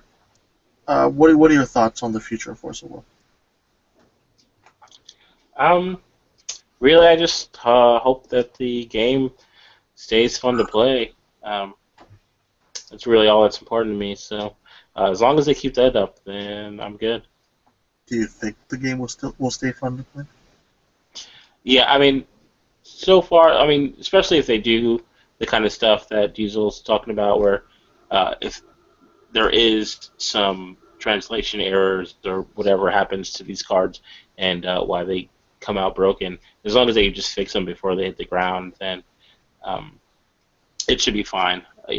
Just keep going back and making sure all their cards make sense, so there's no confusion, especially when you're fighting against other people.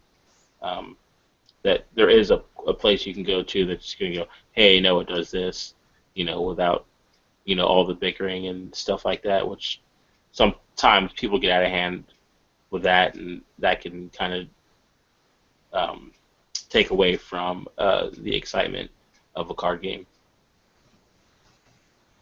Yeah, certainly. Okay. Well, do we have anyone have any final thoughts before we close this up, or? Anyone in the St. Louis area who wants to trade me red Blackstones and Porcewell, I will be at Yeti at any time in order to take your red Blackstones. Thank you.